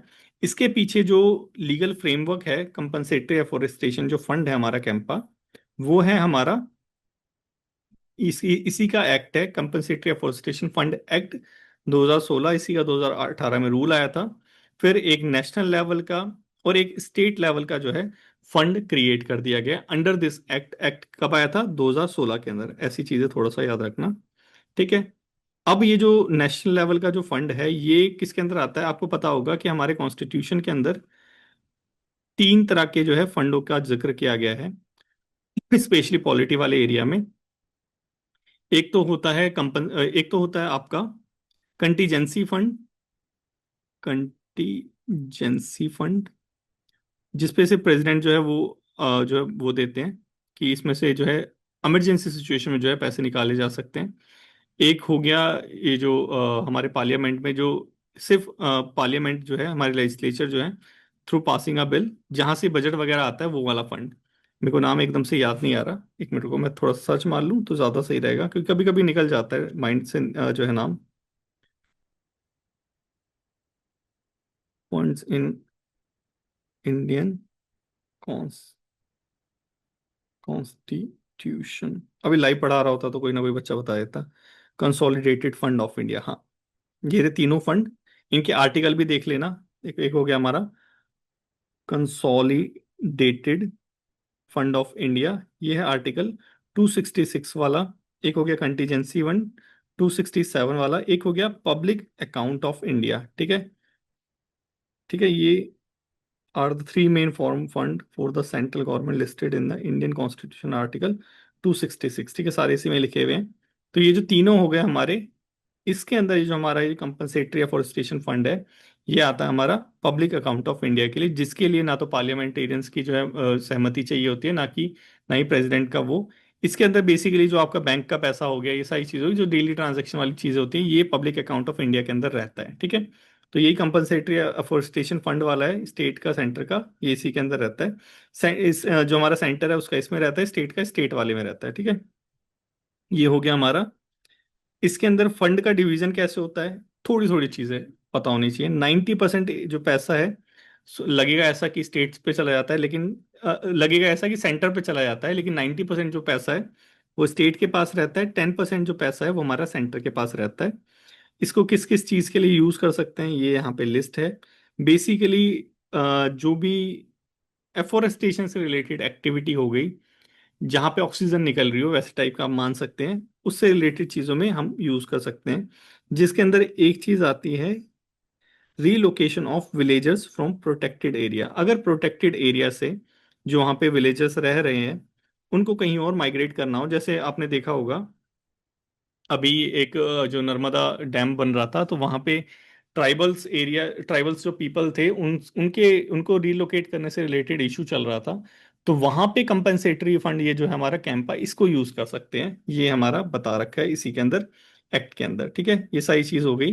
तो आई होप समझ आ गया होगा कैंपा क्यों था न्यूज में, मिसयूज कर रहे हो फंड का इसलिए था न्यूज में। और एक्ट के अंदर आता है, दो पार्ट में हमने डिवाइड कर दिया इसको, एक हो गया सेंटर का, एक हो गया स्टेट का। सेंटर का 10%, स्टेट का 90%। कहाँ जब कहाँ पैसे रखेंगे, रखेंगे ये पब्लिक अकाउंट ऑफ इंडिया के अंदर। दो तरह के और अकाउंट होते हैं, consolidated fund of India, contingency, ये भी दोनों देख लिया।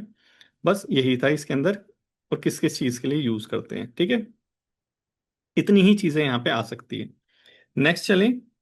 अब एक एक चीज और यहाँ पे, एक एक वर्ड यहाँ पे यूज होता है, एमिकस क्यूरिया। ये क्या चीज होता है, देखो एमिकस क्यूरिया जो है यहाँ पे, ये जो वर्ड यूज हुआ है यहाँ पे एमिकस क्यूरिया, इसका मतलब है friend, friend of the court, friend of the court. Amicus curiae का मतलब है फ्रेंड ऑफ द कोर्ट, ठीक है।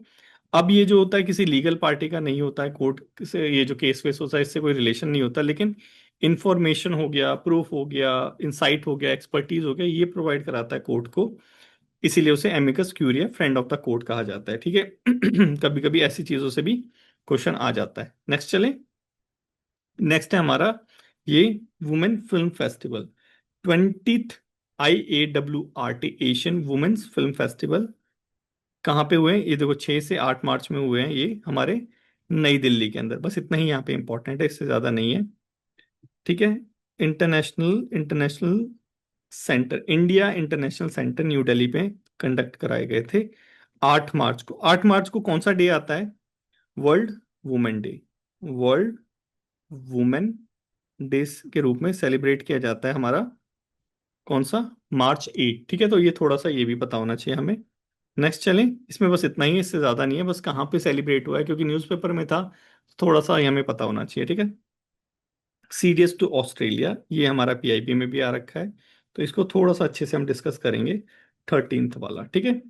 देखो अभी ये जो हमारे सीडीएस साहब हैं, हमारे जनरल अनिल चौहान, ठीक है, हमारे जो सीडीएस सर हैं जनरल अनिल चौहान, इन्होंने अपनी फर्स्ट एवर जो विजिट है वो करी है, कौन से देश के लिए, ऑस्ट्रेलिया के लिए, ठीक है, 4 से 7 मार्च के बीच में। और इनको रिसीव करा है किसे, किन्होंने, एडमिरल डेविड जॉनसन ने, ठीक है, इन्होंने इनको रिसीव करा है। अब देखो ये सारी चीजें, अब पढ़ने बैठोगे तो पढ़ते ही रहोगे। अब खुद सोच के देखो कि दो सीडीएस लेवल के जो है लोग मिल रहे हैं, किससे रिलेटेड बातें करेंगे, कि भाई हम दोनों की जो फोर्स हैं कैसे मिलके जो है कभी कुछ हो गया तो उसको टैकल कर सकती है, इंटरऑपरेबिलिटी, ठीक है। ऑस्ट्रेलिया जो है हमारे से लैंड बॉर्डर है नहीं, तो हम मरी टाइम डोमेन से रिलेटेड बातें करेंगे कि भाई हम जहाज लेके जाएंगे, तुम जहाज लेके आओगे, कैसे करेंगे, क्वाड के दोनों मेंबर भी हैं, ठीक है। इन्फॉर्मेशन कुछ होगी तो वो भी शेयर कर लेंगे, ठीक है। डिफेंस और सिक्योरिटी से रिलेटेड जो बातें करेंगे ही करेंगे, ठीक है। तो यही सारी एरिया इन्होंने भी डिस्कस करे, जो आप भी करेंगे उन्होंने भी ये करे, ठीक है। ऐसे करके चीजें थोड़ा थोड़ा दिमाग में रह जाती हैं। तो हमारे जनरल अनिल चौहान जी ने ऑस्ट्रेलिया जाके अपनी फर्स्ट एवर जो विजिट है वो दी है। अब ऑस्ट्रेलिया के साथ दिए, तो ऑस्ट्रेलिया के साथ हमारी जो की एक्सरसाइजेज हैं उसके नाम आपको पता होने चाहिए, यहां से क्वेश्चन आने के चांसेस है। जैसे ऑस इंडेक्स हो गया हमारी बायलैटरल नवल एक्सरसाइज है, ठीक है। ऑस इंडेक्स ये तो बहुत इजी है। एक्सरसाइज मालाबार ये हमारी क्वाड की एक्सरसाइज है, लेकिन इसमें इंडिया और ऑस्ट्रेलिया भी रहता है, ठीक है। एक्सरसाइज मालाबार ये भी नवल एक्सरसाइज है। इंडिया और ऑस्ट्रेलिया, ये क्वाड की है बेसिकली, कि इंडिया ऑस्ट्रेलिया इसमें रहता है। क्वाड में दो मेंबर और हैं, जापान और यूएस से। उसके बाद एक्सरसाइज पिच ब्लैक है, ये भी ऑस्ट्रेलिया करवाता है, इंडिया पार्टिसिपेट करता है। ये एयर कॉम्बैट एक्सरसाइज है, मल्टीलैटरल है, सिर्फ इंडिया के साथ नहीं करता, बहुत और देश भी रहते हैं। वैसे ही एक ककाडू, ये भी ऑस्ट्रेलिया करवाता है। नवल एक्सरसाइज है, मल्टीलैटरल है, इंडिया स्पेसिफिक नहीं है, और देश के साथ करता है, इंडिया भी चला जाता है, ठीक है। वैसे ही ओस्ट्रा हिंद, ये हमारी बायलैटरल है, आर्मी एक्सरसाइज है इंडिया और ऑस्ट्रेलिया की। तलिस्मन साबरे, ये हमने ऑलरेडी डिस्कस कर लिया था, ये न्यूज में भी आया था। ये जो है ऑस्ट्रेलिया कराता है, इंडिया इसमें पार्टिसिपेट करता है, ठीक है। काफी ज्यादा नंबर में जो है डिफेंस फोर्सेस गई थी इसके अंदर। तो ये था हमारा क्या, सीडीएस टू ऑस्ट्रेलिया। हमारे जो सीडीएस साहब हैं ये ऑस्ट्रेलिया गए हैं, क्योंकि ऐसे करके क्वेश्चन पूछ लेते हैं कि जो हमारे अनिल चौहान है सीडीएस है जो इंडिया के, इन्होंने फर्स्ट एवर जो विजिट दी है कौन से देश में दी है, इन्होंने दी है ऑस्ट्रेलिया में, ठीक है। अब इनकी एक्सरसाइज वगैरह वो किन्होंने होस्ट करा, कितनी कब गए, वो सारी चीजें भी यहाँ पे हो गई, अगर एक से ज्यादा स्टेटमेंट आ जाती है। नेक्स्ट चलें। नेक्स्ट है हमारा वर्ल्ड जूनियर चैंपियनशिप। मार्च के अंदर ही आया था ये भी न्यूज के अंदर। तो ये है हमारे वर्ल्ड जूनियर चैंपियनशिप। कौन? प्रणव वेंकटेश। प्रणव वेंकटेश हमारे वर्ल्ड कौन, जूनियर, वर्ल्ड जूनियर चैंपियनशिप में है, ठीक है। अब देखो इन्होंने जो है 2025 का जो है वर्ल्ड जूनियर चैंपियनशिप जो हुई है, उन वेंकटेश ने जीती है, प्रणव ने जीती है। हुई कहाँ पे थी? ये हुई थी मोंटेनिग्रो में, पेट्रोवैक में, ठीक है। अब इन्होंने जो है, ये चीज थोड़ा सा याद रखना कि इन्होंने ये जो अवार्ड जीता है, चैंपियनशिप जो जीती है, ये हमारे देश के अंदर 17 साल बाद वापस आई है। लेकिन ये जो हमारे वेंकटेश हैं, ये पहले भारतीय नहीं है, क्योंकि विश्वनाथ आनंद जो है वो बहुत जानी मानी हस्ती है जिन्होंने बहुत सारे अचीवमेंट लिए, और सबसे पहले इंडियन वही है मेरे ख्याल से, तो यहाँ पे भी वही दिख रहा है। वो इनके अलावा ये जो अभी प्रणव वेंकटेश ने जो वर्ल्ड जूनियर चेस चैंपियनशिप का जो अवार्ड जीता है, ये अवार्ड 17 साल के बाद तो इंडिया में आया है, लेकिन ये जीतने वाले पहले वो भारतीय नहीं है, ये फोर्थ नंबर पे आते हैं। इनसे पहले विश्वनाथ आनंद जी हो गए, हरिकृष्ण जी हो गए, अभिजीत गुप्ता हो गए, इन्होंने भी जीत लिया है, ये चौथे नंबर के हैं, ठीक है। 2024 में अगर गर्ल्स की बात करें तो दिव्या देशमुख ने जीती थी, ठीक है। छोटी छोटी इंफॉर्मेशन है, याद रखनी चाहिए कि प्रणव वेंकटेश पहले इंडियन नहीं है, फोर्थ हैं। पहले हमारे कौन है, स्वामी, ये विश्वनाथ आनंद, स्वामी नहीं विश्वनाथ आनंद, ठीक है, स्वामी में आ जाता है गलती से, ठीक है। नेक्स्ट चले। नेक्स्ट है हमारा 15th। देखो इनके, इनसे रिलेटेड जो है न्यूज बहुत बार आई थी न्यूज़पेपर में, बहुत बार, ठीक है। तो और पीआईबी में भी आया है। मिशन का क्या नाम है? नाविका सागर परिक्रमा सेकंड। नाविका सागर परिक्रमा सेकंड, ये जो दिख रहा है, इसके अंदर बेसिकली हुआ क्या, इसमें ये जो हमारी दिख रही है दिलन, और ये हमारी जो रूपा जी दिख रही हैं, लेफ्टिनेंट है ये दोनों, इन दोनों ने मिलके तारिणी के ऊपर, तारिणी क्या है, आईएनएसपी तारिणी के ऊपर पूरे वर्ल्ड का ग्लोबल जो है चक्कर लगाया है। इन दोनों ने, दिलना और रूपा जी ने, तारनी पे पूरे वर्ल्ड का जो है एक चक्कर लगाया है। उसी मिशन का नाम है हमारा नाविक सागर परिक्रमा सेकंड, ठीक है। समुद्र के थ्रू लगाया है, एरोप्लेन के थ्रू नहीं लगाया, बस इतना थोड़ा याद रखना। अब इस इंडिपेंडेंस डे में हमारे जो राजनाथ सिंह जी थे, इन्होंने इंटरेक्ट करने का बोला इंटरनेशनल वुमेन डे पे, क्योंकि मार्च में हुआ था। और इन्होंने जो है सक्सेसफुली पॉइंट नेमो हो गया, वर्ल्ड का सबसे आइसोलेटेड वाटर जो एरिया है वो है पॉइंट नेमो, और डार्क पासेज, ये दोनों नेविगेट कर लिया है। किसकी मूर्त है? अब देखो वुमेन्स ने करा है, तो नारी शक्ति की, वुमेन एम्पावरमेंट की तो मूर्त होगी, और मार्च 8 के थ्रू आठ आठ, क्योंकि 8 मार्च को इंटरनेशनल वुमेन डे था ना, उस दिन इन दोनों को भी थोड़ा वीडियो कॉन्फ्रेंस करके राजनाथ सिंह जी ने बात करी, वो सरकमलोकेट कर ही रही थी तब, ठीक है। ये है हमारा नाविका सागर परिक्रमा। इसमें जो याद करने वाली चीज है वो क्या, एक तो इन वुमेन्स के नेम, दिलना और रूपा कौन से जहाज में थी, तारिणी, आईएनएस तारिणी, ठीक है, आईएनएसवी क्या था, आईएनएसवी तारिणी, ठीक है, और क्यों थी, फॉर द वुमेन एम्पावरमेंट, सरकमलोकेशन, पूरे वर्ल्ड का चक्कर लगा रही थी, ठीक है। नेक्स्ट चलें। नेक्स्ट हमारा 16th, ये भी थोड़ा सा इंपॉर्टेंट हो जाता है, एनवायरमेंटल एंगल से रिलेटेड है। अभी जो है हमारी एनटीसीए, नेशनल टाइगर कंजर्वेशन जो अथॉरिटी है, उन्होंने इंडिया के अंदर जो है 58 टाइगर रिजर्व जो है वो घोषित कर दिया है। किसको करा है, माधव नेशनल पार्क को। कहाँ पे है माधव नेशनल पार्क, मध्य प्रदेश में। मध्य प्रदेश का Madhav national park 58 tiger reserve जो है अब बन चुका है, ठीक है। Madhav national park 58 tiger reserve जो है वो बन चुका है। किसने घोषित करा है, हमारे भूपेंद्र यादव ने। मध्य प्रदेश में अभी टोटल जो है 9 टाइगर रिजर्व है, और हाईएस्ट जो है किसी एक स्टेट के अंदर, वो मध्य प्रदेश में। मध्य प्रदेश में जो हाईएस्ट टाइगर रिजर्व है वो है 9, ठीक है।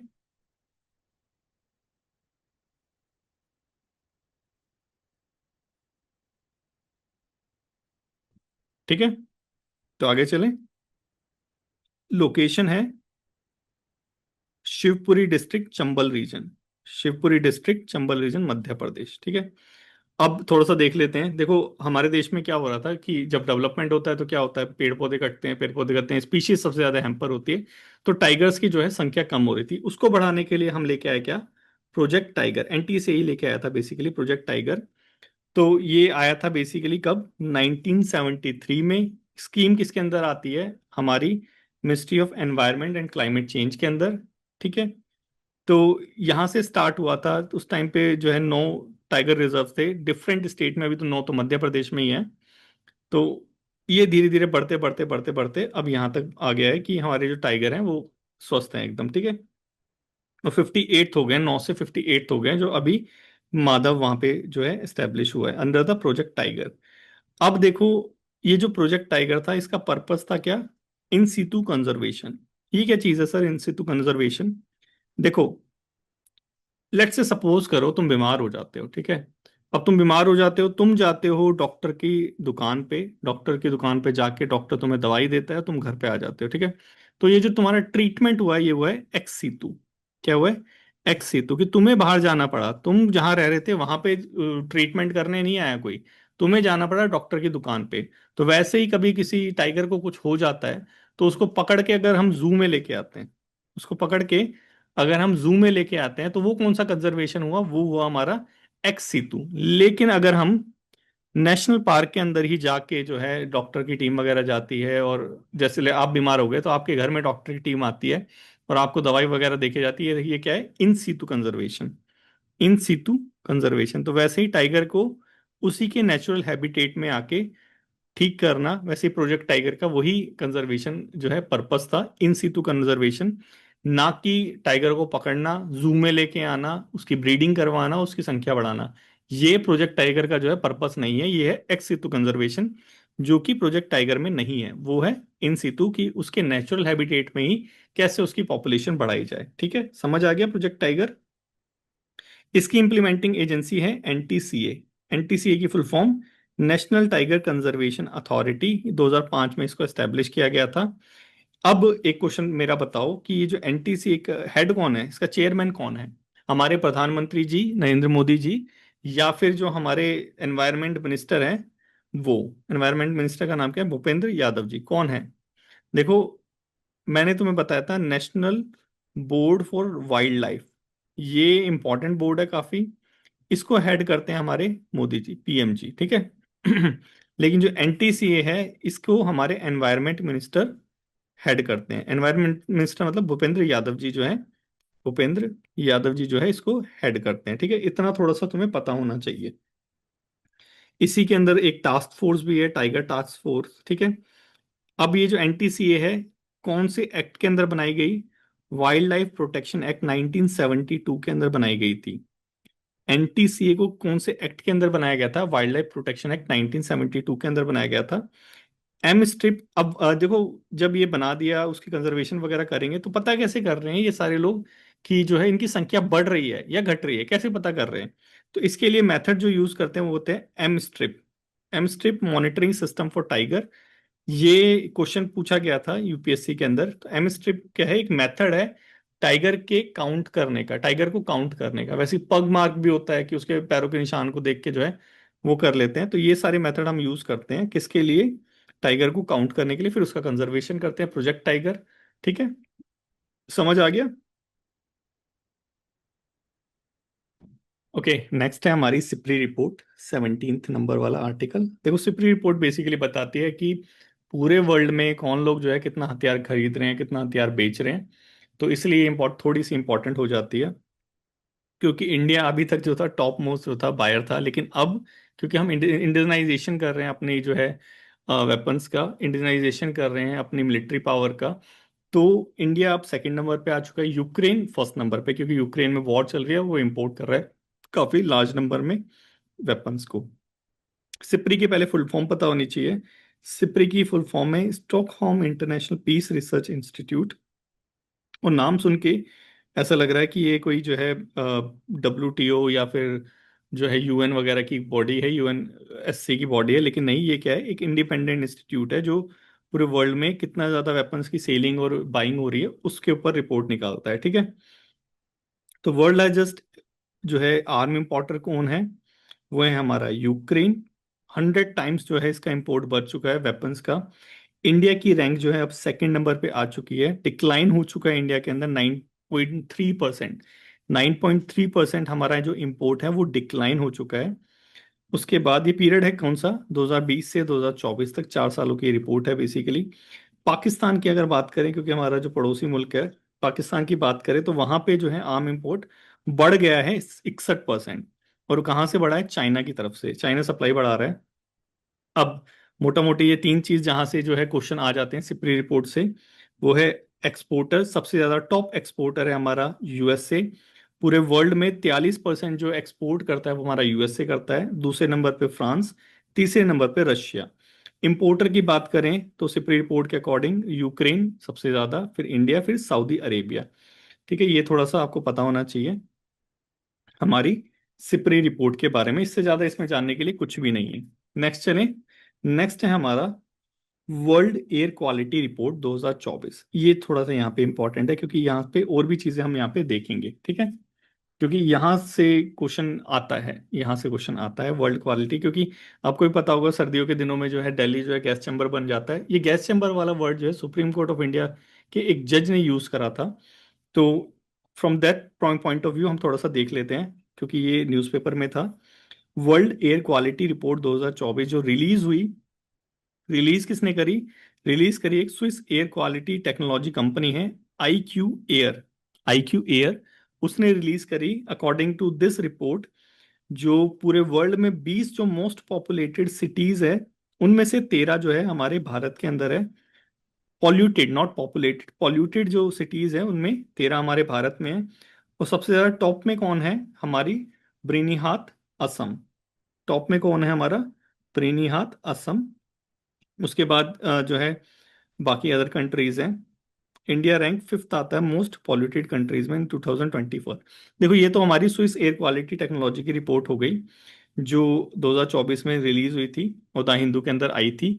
लेकिन इसके बाद, इसके अलावा अगर हम इंडिया की देखें तो हमारे यहाँ पे एक है सफर। सफर, अब पता नहीं ये इंग्लिश वाला है या हिंदी वाला है, लेकिन सफर सफर है। ठीक है, सफर एक रिपोर्ट निकालता है, इसकी फुल फॉर्म है system of air quality weather forecasting and research, जो रिलीज करता है ministry of earth and science. Ministry of earth and science जो रिलीज करती है एयर क्वालिटी की रिपोर्ट, उसका नाम है क्या? सफर, SAFAR। उसके बाद एक रिपोर्ट और है, इसके बाद एक रिपोर्ट और है। मैं चार्जर लगा लेता हूँ, बैटरी लो हो गई काफी। 1 मिनट और दो मेरे को। चार्जर चार्जर, 1 मिनट, ये रहा चार्जर। इसके बाद एक रिपोर्ट है air quality index. Air quality index जो हमारा सेंट्रल पॉल्यूशन कंट्रोल बॉडी है, वो निकालता है, जिसका नाम है क्या, एयर क्वालिटी इंडेक्स। सीपीसीबी निकालता है इसको। ठीक है, इसके अंदर जो है, यहां से क्वेश्चन आता है कभी कभी, इस एयर क्वालिटी इंडेक्स में कौन कौन से पैरामीटर्स हैं, तो कौन सा नहीं है, क्या आप बताओ कि पॉल्यूटेंट्स, क्योंकि यहाँ पे एयर को पॉल्यूशन करने वाली बात हो रही है, तो पॉल्यूटेंट्स को डेफिनेटली मेजर करेंगे। जैसे हो गया हमारा PM10 हो गया, PM2.5 हो गया, ये सारे पॉल्यूटेंट्स हैं। हमारा कार्बन डाइऑक्साइड भी मेजर करता है या नहीं करता, ऐसे क्वेश्चन कभी पूछ लेता है। तो एक चीज अपना दिमाग लगाना, CO2 कि ह्यूमंस CO2 को रिलीज करते हैं, ठीक है। ह्यूमन जब रिलीज करते हैं तो वो कैसे पॉल्यूटेंट्स हो सकता है, ठीक है, नहीं तो पूरी सारी दुनिया ही पॉल्यूशन से भर जाएगी, एयर पॉल्यूशन से। अगर CO2 पॉल्यूटेंट होगा तो CO2 को ये मेजर नहीं करता, ठीक है, क्योंकि हम रिलीज करते हैं ना इसको। उसके बाद अमोनिया हो गया, NH3, इसको मेजर करता है। इसके बाद हो गया हमारा ओजोन हो गई, O3, इसको मेजर करता है, क्योंकि ओजोन वाला जो है, अगर ऑप्शन देता है तो कभी कभी ओजोन हम इलेमिनेट कर देते हैं कि CO2 तो होगा लेकिन ओजोन नहीं होगा, लेकिन यहाँ पे ओजोन पॉल्यूटेंट है। कार्बन मोनोऑक्साइड हो गया, हमारा लीड हो गया, हमारा यहाँ पे हो गया सल्फर डाइऑक्साइड हो गया, SO2 जिसे हम कहते हैं, और एक हमारा नाइट्रोजन ऑक्साइड हो गया, ठीक है, नाइट्रोजन ऑक्साइड हो गया, ठीक है। ये सारी चीजें जो हम एयर क्वालिटी इंडेक्स जो हमारा CPCB वाला है उसके अंदर मेजर करते हैं। इसके अलावा एक और है, जो काफी इंपॉर्टेंट है, वो है हमारा CAAQMS। क्यों ये इंपॉर्टेंट है, क्योंकि ये जो है इसको कमीशन करा है किसने, इंडियन आर्मी ने इसको कमीशन करा है, CAAQMS, जिसकी फुल फॉर्म है continuous ambient air quality monitoring system, जिसको कमीशन करा है हमारी इंडियन आर्मी ने। कहाँ पे करा है, हमारी ईस्टर्न कमांड, कोलकाता वाली, वो जो फोर्ट विलियम कॉलेज था वो वाला, वहां पे करा है हमारी इंडियन आर्मी ने, ठीक है। तो ये हो गया हमारा एयर से रिलेटेड कुछ एयर क्वालिटी रिपोर्ट 2024, जिसके अंदर हम टॉप पे आते हैं, 13 कंट्री हमारी आती है, IAQR। फिर उसके सफर हो गया, एयर क्वालिटी इंडेक्स हो गया हमारा, और CAAQMS हो गया, ठीक है। नेक्स्ट चलें, नेक्स्ट है हमारा grand commander of the order. देखो, मार्च के अंदर हमारे प्रधानमंत्री जी को भी एक जो है अवार्ड दिया गया है। किसने दिया है, मॉरिशस को दिया है। मॉरिशस का हाईएस्ट ऑनर वाला ये अवार्ड है, grand commander of the order of star and the key of the Indian ocean. बस ये याद रखना, grand commander of the order. और ये अवार्ड जो है मॉरिशस का हाईएस्ट ऑनर का जो अवार्ड है, ये अवार्ड रिसीव करने वाले हमारे माननीय प्रधानमंत्री पहले ऐसे भारतीय बने हैं जिन्होंने ये अवार्ड रिसीव करा है। वैसे तो 21वां दिया गया है इंटरनेशनली, लेकिन इंडिया के हमारे प्रधानमंत्री जी पहले हैं, ठीक है, इंडियन की बात करें तो। 2 डे विजिट करी, उनका उनके उनके चीफ गेस्ट थे हमारे प्रधानमंत्री जो थे, 2 दिन की यात्रा पे मॉरिशस गए थे, उनके इंडिपेंडेंस डे में चीफ गेस्ट के रूप में। अब उनके इंडिपेंडेंस में चीफ गेस्ट के रूप में गए थे, तो हमारे यहाँ पे कौन आया था 15 अगस्त को, अभी तो 15 अगस्त नहीं आया, अभी मार्च चल रही है यहाँ पे तो देखा जाए तो मैगजीन में। तो 15 अगस्त को हमारे यहाँ पे आए थे इंडोनेशिया के प्रेसिडेंट प्रबोनो सुबांतो। इंडोनेशियन प्रेसिडेंट आए थे, इंडोनेशियन प्रेसिडेंट आए थे सुबांतो जी, ठीक है। तो ये थोड़ा सा हो गया इम्पॉर्टेंट, क्योंकि हमारे प्रधानमंत्री जी पहले ऐसे भारतीय बने हैं जिनको मॉरिशस का हाईएस्ट ऑनर दिया गया है, grand commander of the order. Next चले, नेक्स्ट है हमारा स्टारलिंक, ठीक है। यहां से भी थोड़ी थोड़ी चीजें हैं जो इंपॉर्टेंट हम पढ़ लेंगे। नेक्स्ट क्या है हमारा, नेक्स्ट है हमारा स्टारलिंक। देखो, इलोन मस्क मेरे को तो नहीं लगता कोई ऐसा होगा जो इलोन मस्क को नहीं जानता होगा। तो इलोन मस्क का एक ड्रीम है कि जो इंटरनेट है सारा अब सैटेलाइट से आए, तो उसके लिए वो क्या कर रहा है कि सैटेलाइट जो है स्पेस में भेज रहा है। जैसे दिख रहा है कितनी सारी सैटेलाइट्स है, अब डायरेक्टली जो है पूरे पूरे जो है अर्थ को कवर कर लेगी। और इंटरनेट जो है बहुत फास्ट जो है हर एक रूरल एरिया में, रिमोट एरियाज में, क्योंकि इंफ्रास्ट्रक्चर की अब कमी नहीं होगी, ऊपर से डायरेक्टली नेट आएगा आपके मोबाइल में, तो वो कवर करेगी। तो उसी का नाम है स्टार लिंक, ठीक है। स्टार की तरह ये लिंक कर देगा पूरे अर्थ को, और इसी का प्रोजेक्ट का नाम है स्टारलिंक। कौन इसके ऑनर है, इलॉन मस्क। हम क्यों डिस्कस कर रहे हैं, क्योंकि अभी इलॉन मस्क ने एक एग्रीमेंट साइन किया है भारती एयरटेल में फॉर दिस। जो सैटेलाइट इंटरनेट सर्विसेज है ना इंडिया में प्रोवाइड कराने के लिए, इसके लिए एयरटेल भारती ने अभी एग्रीमेंट साइन किया है इलॉन मस्क के साथ। स्टारलिन एग्रीमेंट इसका नाम है, ठीक है। अब एग्रीमेंट साइन हो गया है, लेकिन भारतीय एयरटेल जो है गवर्नमेंट की कंपनी नहीं है। तो उसको वो सारा डिपार्टमेंट ऑफ टेक्नोलॉजी हो गया, मिनिस्ट्री ऑफ होम अफेयर हो गया, उन सब से जो है परमिशन वगैरह क्लियरेंस लेना पड़ेगा। अब स्टारलिंक के बारे में थोड़ा सा देखें, स्टारलिंक के बाद थोड़ा सा अर्थ की ऑर्बिट के बारे में भी देख लेंगे, क्योंकि कभी कभी थोड़ा सा इधर उधर घुमा के क्वेश्चन दे दे तो पता होना चाहिए, ठीक है। स्टारलिंक जो है हमारी वर्ल्ड की फर्स्ट और लार्जेस्ट सैटेलाइट कॉन्स्टलेशन है। वो तो पता ही है, इलोन मस्क कुछ यूनिक ही करता है। तो स्टारलिंक जो हमने देख लिया था कि सैटेलाइट्स का एक जो गुच्छा है, पहला ऐसा प्रोजेक्ट है जो पूरे वर्ल्ड में कोई कर रहा है। तो करेगा कहाँ पे? ये जो सैटेलाइट होगी वो होगी लो अर्थ ऑर्बिट में। लेट्स से ये हमारा अर्थ है, ठीक है। अर्थ के बाद अब स्पेस में जाते हैं तो ऑर्बिट्स में हम डिवाइड कर लेते हैं। ये हमारा हो गया LEO, lower earth orbit. Lower earth orbit में जो सबसे नजदीकी हमारा ऑर्बिट है, ऑर्बिट मतलब कि पूरे अर्थ का एक ऐसा इमेजिनरी लाइन में जो है ज्वाइन कर रखा है, जैसे वॉलस लाइन थी, वो भी इमेजिनरी थी, ये भी इमेजिनरी है। उसके बाद सेकंड जो ऑर्बिट होगा वो होगा मीडियम मियो। थर्ड जो होगा वो होगा जियो स्टेशनरी का सबसे दूर वाला जियो, जिसे हम बोलते हैं, ठीक है। ये समझ आया? अब देखो, जो स्टारलिंक है, स्टारलिंक को हम ग्रीन से लेते हैं, वो है हमारा यहाँ पे लियो वाले में। स्टारलिंक यहाँ पे जो है अपनी सैटेलाइट्स वगैरह लगाएगा। तो सैटेलाइट जब रहेगी तो लेटेंसी यहाँ पे डेफिनेटली क्या होगी? लो होगी। लेटेंसी मतलब कि यहाँ से पृथ्वी तक आना फिर वापस जाना, इसमें जो टाइम लगता है इसे लेटेंसी कहते हैं। तो लो लेटेंसी होगी, हाई स्पीड इंटरनेट होगा डेफिनेटली।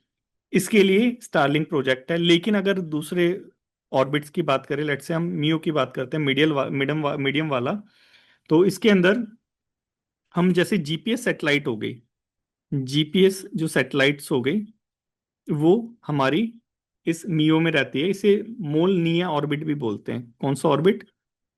मोल निया ऑर्बिट, ठीक है। अब इस मोलनिया ऑर्बिट के बाद जो लास्ट वाला हो गया, ये वाला जियो स्टेशनरी सैटेलाइट जिसे बोलते हैं ना, कम्युनिकेशन सैटेलाइट्स हो गई, अर्थ ऑब्जर्वेशनरी जो सैटेलाइट्स हो गई, वो सारी जियो स्टेशनरी में जाती है। क्यों? क्योंकि जितनी दूर रहेगा उतना ज्यादा लार्ज एरिया, उतना ज्यादा लंबे टाइम तक एक एरिया को एक सैटेलाइट्स कवर कर पाएगी, ठीक है। इसलिए जो कम्युनिकेशन सैटेलाइट्स हो गई, हमारी अर्थ को ऑब्जर्व करने वाली सैटेलाइट्स हो गई, वो सारी जियो स्टेशनरी होती है, ठीक है। ये समझ आया? तो ये समझ आया तो ये भी समझ आ गया होगा स्टारलिंक वाला। आगे चले, चलो आगे चलते हैं। स्टारलिंक के बाद हम देखते हैं तमिलनाडु का रो। अभी हुआ क्या, क्योंकि तमिलनाडु ने मार्च के अंदर अपना बजट बजट लेके आया होगा। अब यहाँ साउथ इंडिया और नॉर्थ इंडिया के बीच में तो आपको पता ही है, हिंदी नॉन हिंदी वाला जो कंट्रोवर्सी है वो चल ही रही है। तो जो रुपए का सिंबल है, तमिलनाडु के बजट में क्या करा, वहाँ के जो सीएम थे एम के स्टालिन, उन्होंने क्या करा, जो उनके बजट डॉक्यूमेंट्स होंगे उनमें तमिल लेटर रो का वर्ड यूज यूज करा इंस्टेड ऑफ सिंबल, ये जो आर वाला सिंबल था। तो इसी के बाद से ये थोड़ी कंट्रोवर्सी चालू हो गई थी कि आप जो इंटरनेशनल भी तमिलनाडु अपना अलग सिंबल लेके आएगा, कि उसके जो नोट होंगे उस पर अलग सिंबल होगा, ऐसा कुछ होगा। तो उसको थोड़ा सा देख लेते हैं कि अपने उस पे तो ये रो का साइन लेके आ गया। इंग्लिश में वर्ड लिखा था रुपीज, तमिलनाडु में रो लिखा था, लेकिन जो हमारा इंटरनेशनली एक्सेप्टेड सिंबल है इस रुपए वाला, इसको नहीं लिखा गया था। और लोगो जो बना था उसके नीचे लिखा था एवरीथिंग फॉर एवरीवन, एलारकुलम एलम, ठीक है। तो अब थोड़ा सा देख लेते हैं कि भाई क्या तमिलनाडु अपना अलग साइन लेके आएगा, क्या वेस्ट बंगाल अलग साइन लेके आएगा, क्या जो है कर्नाटक अपना अलग साइन लेके आएगा। तो देखो ऐसा होता नहीं है। अथॉरिटी फॉर डिजाइन है हमारी आरबीआई सेंट्रल बोर्ड और हमारी सेंट्रल गवर्नमेंट, क्योंकि रुपए और जो सिक्के हो गए वो यही छापते हैं, ठीक है। ऐसा नहीं है तमिलनाडु जो है अपना रुपए का साइन लेके आएगा और मशीन लगा ली और बोला कि हमारा तमिलनाडु का जो रुपए है उस पर यही साइन होगा और यहीं से छपेंगे, नहीं ऐसा नहीं है। बैंक नोट हो गया, कॉइन्स हो गए, इनके लिए डेजिग्नेटेड अथॉरिटी है जो इनको छापती है। जैसे 1 रुपए का नोट हो गया, वो सेंट्रल गवर्नमेंट छापती है, और एक से ज्यादा का जो नोट हो गया वो हमारा आरबीआई छापता है। सिक्कों की बात करें, जो जो मिंट कहते हैं ना उसे, वो हमारी सेंट्रल गवर्नमेंट करती है। किस एक्ट के अंदर करती है? हमारा आरबीआई का एक्ट है एक, सेक्शन 2 के अंदर, आरबीआई एक्ट 1934। इसके अंदर बैंक नोट इशू करने की जो सेंटर सोल अथॉरिटी है वो आरबीआई के पास रहती है, 1 रुपए से ज्यादा का उसके बाद अगर कॉइन्स की बात करें तो उसके लिए हमारा कॉइनेज एक एक्ट है जो ऐसा ही चीज करता है। ये ऑल्थो इससे रिलेटेड कोई क्वेश्चन आएगा नहीं, बस ये था कि आपको ये पता होना चाहिए कि रुपए का सिंबल के लिए कौन डेजिग्नेटेड अथॉरिटी है। अगर करेंसी नोट की बात करें, यहाँ से भी क्वेश्चन आने के चांसेस हैं कि जो हमारे सिक्के मिंट होते हैं वो चार जगह होते हैं, कहाँ कहाँ? एक तो मुंबई, हैदराबाद, कोलकाता और हमारा नोएडा। ठीक है। नोट की बात करें तो गवर्नमेंट ऑफ इंडिया की दो प्रेस है और दो आरबीआई की है। गवर्नमेंट ऑफ इंडिया की है नासिक और देवास में, आरबीआई की है मैसूर और सालबोनी में। ठीक है, ये थोड़ा सा आपको याद रखना है। गवर्नमेंट ऑफ इंडिया की कहाँ पे है? नासिक और देवास में। ठीक है, और आरबीआई की सालबोनी और मैसूरू में। ठीक है, बस इतना सा था, इससे ज्यादा इसमें याद करने की कुछ जरूरत नहीं है। ये तमिलनाडु का रो सिंबल क्वेश्चन आ जाता है तो ऐसे पूछ लेगा आपसे कि रिसेंटली रुपए के अल्टरनेटिव के रूप में एक सिंबल जो है बजट में पेश किया गया था, किस स्टेट द्वारा? वो हमारा तमिलनाडु था, अपने बजट में ये लेके आया था। रो, तमिल फॉर रुपीज, रोबई। ठीक है, नेक्स्ट चले। नेक्स्ट हमारा Indian long billed vulture. Indian long billed vulture. ठीक है, ये जो हमारे लॉन्ग बिल्ड वल्चर हैं, जिसे गिद्ध भी हम बोलते हैं, गिद्ध के रूप में भी हम जानते हैं, इसको थोड़ा सा देखते हैं। देखो, इंडिया का ये जो लॉन्ग बिल्ड वल्चर है अभी जो है रामदेवरा बेटा वल्चर सेंचुरी में, ये जो बेंगलुरु है वहां पे पाया गया। अब यहाँ पे ये तो न्यूज़पेपर में आया था, न्यूज़ थी। अब यहाँ पे इम्पॉर्टेंट चीज़ है कि ये जो वल्चर सेंचुरी है ये हमारे भारत के अंदर इकलौती सेंचुरी है जहाँ पे गिद्धों से रिलेटेड जो है वो किया जाता है। गिद्धों की जो सेंचुरी है, अकेली एक ही सेंचुरी हमारे इंडिया में, वो है राम देवरा बेटा। ठीक है, चार कंसेक्यूटिव ईयर हो चुके हैं इसके लिए, ये सारी चीज़ें एंडेंजर से ये सब छोड़ो छोड़ो। अब ये जो वाइल्ड लाइफ सेंचुरी है जिसे वल्चर सेंचुरी और ये रामदेवरा सेंचुरी जो कहा जाता है, इंडिया की फर्स्ट है और इकलौती है। ठीक है, तो इकलौती है तो फर्स्ट तो ऑटोमेटिकली हो जाएगी। यहाँ पे तीन तरह के वल्चर पाए जाते हैं। कहाँ पे? रामदेवरा में इकलौती है। कहाँ पे है? कर्नाटका में। कर्नाटका में बेंगलुरु के पास। एक तो लॉन्ग बिल्ड वल्चर हो गया जिसे हम इंडियन वल्चर भी बोलते हैं, ये क्रिटिकली एंडेंजर्ड है, आईयूसीएन वाला। आईयूसीएन हमने देखा था ना, वही वाला। क्या चीज है ये? यूएन की बॉडी है, एनजीओ है। ठीक है, एनजीओ है, एनजीओ। कितने टैक्स होते हैं? कितने? 8 टैक्स होते हैं। लोएस्ट वाला कौन सा होता है? Least concern. और एक्सट्रीम वाला एक्सटिंक्ट। इससे पहले होता है एक्सटिंक्ट इन वाइल्ड, फिर उसके बाद एक्सटिंक्ट। पहले वो जंगल से खत्म हुआ फिर खत्म। ठीक है, तो लॉन्ग बिल्ड वाला आता है क्रिटिकली एंडेंजर्ड में, जो इसे हम इंडियन वंचर भी बोलते हैं। इजिप्शियन, ये भी पाया जाता है रामदेवरा में, एंडेंजर्ड में आता है। व्हाइट रम्प वल्चर भी पाया जाता है, ये भी क्रिटिकली एंडेंजर्ड में आता है। ठीक है, तो सिर्फ हमारे इंडियन वल्चर नहीं, इजिप्ट वाले भी हमारे रामदेवरा बेंगलुरु वाले में पाए जाते हैं। ये जो हमारा लॉन्ग बिल्ड वल्चर है ये कहाँ कहाँ पाया जाता है? जो इंडियन वल्चर है, जिसे लॉन्ग बिल्ड वल्चर, ये इंडियन वल्चर है ये वाला, ये हमारी इंडिया में, पाकिस्तान में और नेपाल, ये तीनों जगह पाया जाता है, क्रिटिकली एंडेंजर्ड है। क्यों क्रिटिकली एंडेंजर्ड है? देखो, ये वाली स्टोरी थोड़ी सी मजेदार है, क्योंकि इसके अंदर एक डिसऑर्डर आ रहा था वल्चर्स के अंदर कि इनकी संख्या एकदम से ड्रास्टिकली रिड्यूस हो रही थी। क्यों? क्योंकि एक ड्रग है डाइक्लोफिनेस, इसकी वजह से।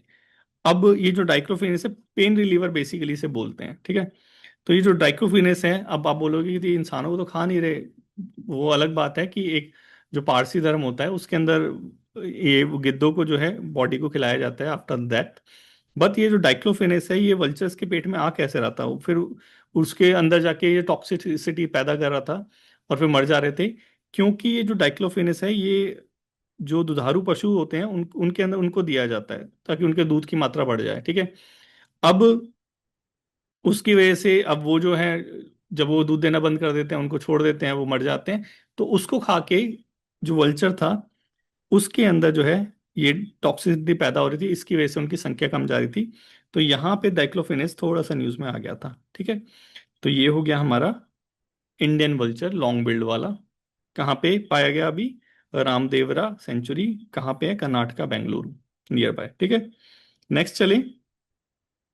नेक्स्ट हमारा एक बुक रिलीज हुई है, मार्च ऑफ ग्लोरी। ठीक है, बुक यही है, बुक देख लो। तो देखने से ही लग रही है कि ये हॉकी से रिलेटेड बुक है, और डेफिनेटली ये हॉकी से रिलेटेड ही बुक है। कौन सी? मार्च ऑफ ग्लोरी। ऐसे ही कुछ क्वेश्चन पूछ लिए जाते हैं। अब ये जो बुक है, ये फर्स्ट जो वर्ल्ड कप हुआ था हॉकी का, जो इंडिया ने जीता था 1975 में। फर्स्ट वर्ल्ड कप इंडिया ने जीता था हॉकी से रिलेटेड 1975 में। उसके ऊपर कुछ रिमेम्बरेंस, उसकी कुछ यादें ताज़ा करने के लिए होगी, क्योंकि 50वीं सेंचुरी हुई है उसको। तो ये बुक लिखी गई है मार्च ऑफ ग्लोरी, किसके द्वारा? अरमुंगम और एरोल डी क्रूज के द्वारा। जर्नलिस्ट एरोल डी क्रूज और अमुंगम के द्वारा। अभी दिल्ली में ये शिवाजी स्टेडियम पे इसको लॉन्च किया गया था, ठीक है। मार्च ऑफ ग्लोरी किससे रिलेटेड है? हॉकी से रिलेटेड। कौन से इवेंट्स हैं इसमें? जो फर्स्ट टाइम में जो हमने जीता था वर्ल्ड कप हॉकी में 1975 में, उससे अरमुंगम ऑफ इरोल डी क्रूजा। नेक्स्ट चलें। नेक्स्ट है हमारा इंडियन एआई मिशन। नेक्स्ट क्या है हमारा? Indian AI mission. देखो अभी ये न्यूज़ में भी आया था कि इंडिया जो है वो भी अपना जो है एआई जो है वो जनरेट कर रहा है, तो वो सारी चीज़ें चल रही थी न्यूज़ के अंदर। तो इंडिया ने अपना जो है एआई मिशन, क्योंकि एआई के अंदर तो हमें आगे जाना ही जाना है, तो इंडिया ने अपना एआई मिशन जो है वो लॉन्च किया है। अभी यही न्यूज़ आई थी, क्योंकि इस मिशन के अंदर, क्योंकि जब एआई को करोगे तो डेटा तो चाहिए ही चाहिए तुम्हें। तो मेमोरेंडम ऑफ अंडरस्टैंडिंग पार्लियामेंट के साइन हुआ था कि जो पार्लियामेंट के अंदर जो डेटा है उसको हमारा जो इंडिजीनियस है, जो एआई मॉडल जो डेवलप कर रहे हैं, उसको ट्रेन करने के लिए दिया जाए, ठीक है। तो ये सारी चीज़ न्यूज़ में आई थी, तो इसलिए ये सारी चीज़ हम पढ़ रहे हैं। और हमारा जो मिनिस्ट्री ऑफ इंफॉर्मेशन टेक्नोलॉजी वाली जो मिनिस्ट्री है, उसने एआई कोशा भी जो है एक सिक्योर प्लेटफॉर्म है इन इस डेटा सेट को सिक्योर करने के लिए, वो भी लॉन्च किया है, ठीक है। इसके साथ आपको पता होना चाहिए, एक है हमारा भारत जीपीटी।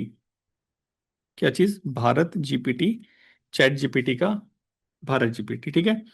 ये हमारी इंडिया का इंडियाज फर्स्ट जो है जनरेटिव जनरेटिव एआई प्लेटफॉर्म है। एआई प्लेटफॉर्म है, फर्स्ट है इंडिया का, ठीक है। तो थोड़ा सा पता होना चाहिए, एआई से रिलेटेड भी है। Generative platform. अब इंडिया में आएगा तो जरूरी थोड़ा ना है कि एक ही लैंग्वेज में आएगा, इंग्लिश में वही सेम चीज। तो यहाँ पे 12 लैंग्वेजेस में इसको डेवलप किया गया है। किसने डेवलप किया है? गवर्नमेंट ऑफ इंडिया ने नहीं, बेंगलुरु की एक स्टार्टअप है लो रोवर ने एआई, ठीक है, इसने डेवलप किया है। अभी न्यूज में भी आया था कि एचडीएफसी ने इसमें काफी जो है भारी मात्रा में पैसे लगाए, किसी बैंक ने पहली बार लगाए हैं।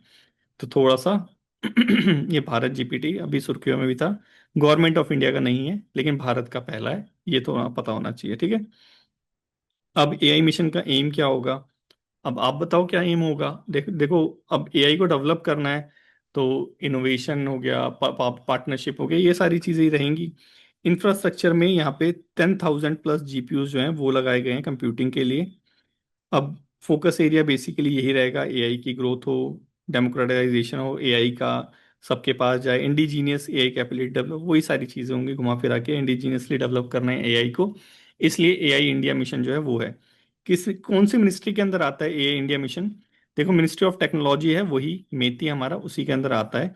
और ये जो डिजिटल इंडिया कॉरपोरेशन है, ये इसकी इम्प्लीमेंटिंग एजेंसी है। वैसे है तो India a independent business division, जो कि इस कॉरपोरेशन के अंदर आता है। ये जो कॉरपोरेशन है इस मिनिस्ट्री के अंदर आता है, ठीक है। सिंपल चीज़ है, ज़्यादा कुछ नहीं है। फंडिंग के लिए, अब गवर्नमेंट ऑफ इंडिया है, फंडिंग के लिए प्राइवेट हाथ तो पसारेगी ना, तो यहाँ पे पब्लिक प्राइवेट पार्टनरशिप भी यहाँ पे इंक्लूड है 5 साल के लिए, ठीक है। ज़्यादा कुछ नहीं था, सिंपल सिंपल चीज़ें थी। इंडिया एआई मिशन टारगेट है अपना खुद का एआई जो है वो सिस्टम डेवलप करना, एआई इनोवेशन लेके आना, डिसेंट्रलाइजेशन करना, डेमोक्रेटाइजेशन करना, वो बड़े बड़े वर्ड्स, वो सारी चीज़ें हमारा टारगेट है। इसके लिए हमारी इम्प्लीमेंटिंग जो मिनिस्ट्री है वो है हमारी मेती। और जो हमारा वह वो है हमारा corporation, not for profit company जो है इंडिया की, डिजिटल इंडिया कॉरपोरेशन, इसी का air India, India AI development independent business division, ठीक है। काफ़ी टाइम हो गया ना, इसलिए थोड़ा सा गले में भी दर्द हो रहा है। ये हो गया हमारा एआई वाला मिशन, ठीक है। इसके बाद अब हम नेक्स्ट चलें। नेक्स्ट है हमारा उपार आईडी, थोड़ा जल्दी जल्दी खत्म कर लें। देखो ये क्या चीज़ है? अब देखो, जैसे हमारा आधार है, ठीक है। वैसे ही बच्चों के लिए एक आईडी डेवलप करी गई है, ताकि उनका जो 10th का हो गया, कभी सर्टिफिकेट खो जाता है, कभी कुछ खो जाता है, कभी कहीं जा रहे हैं बनवाने, कभी कहीं जा रहे हैं, तो एक सेंट्रलाइज रिपोजिट जो है, एक डेटा सेंटर बनाया है जिसके अंदर सारी चीज रहेगी, जैसे आधार का है वैसे ही इसका। तो आधार का अल्टरनेटिव फॉर द स्टूडेंट हो गया हमारा अपार, ठीक है।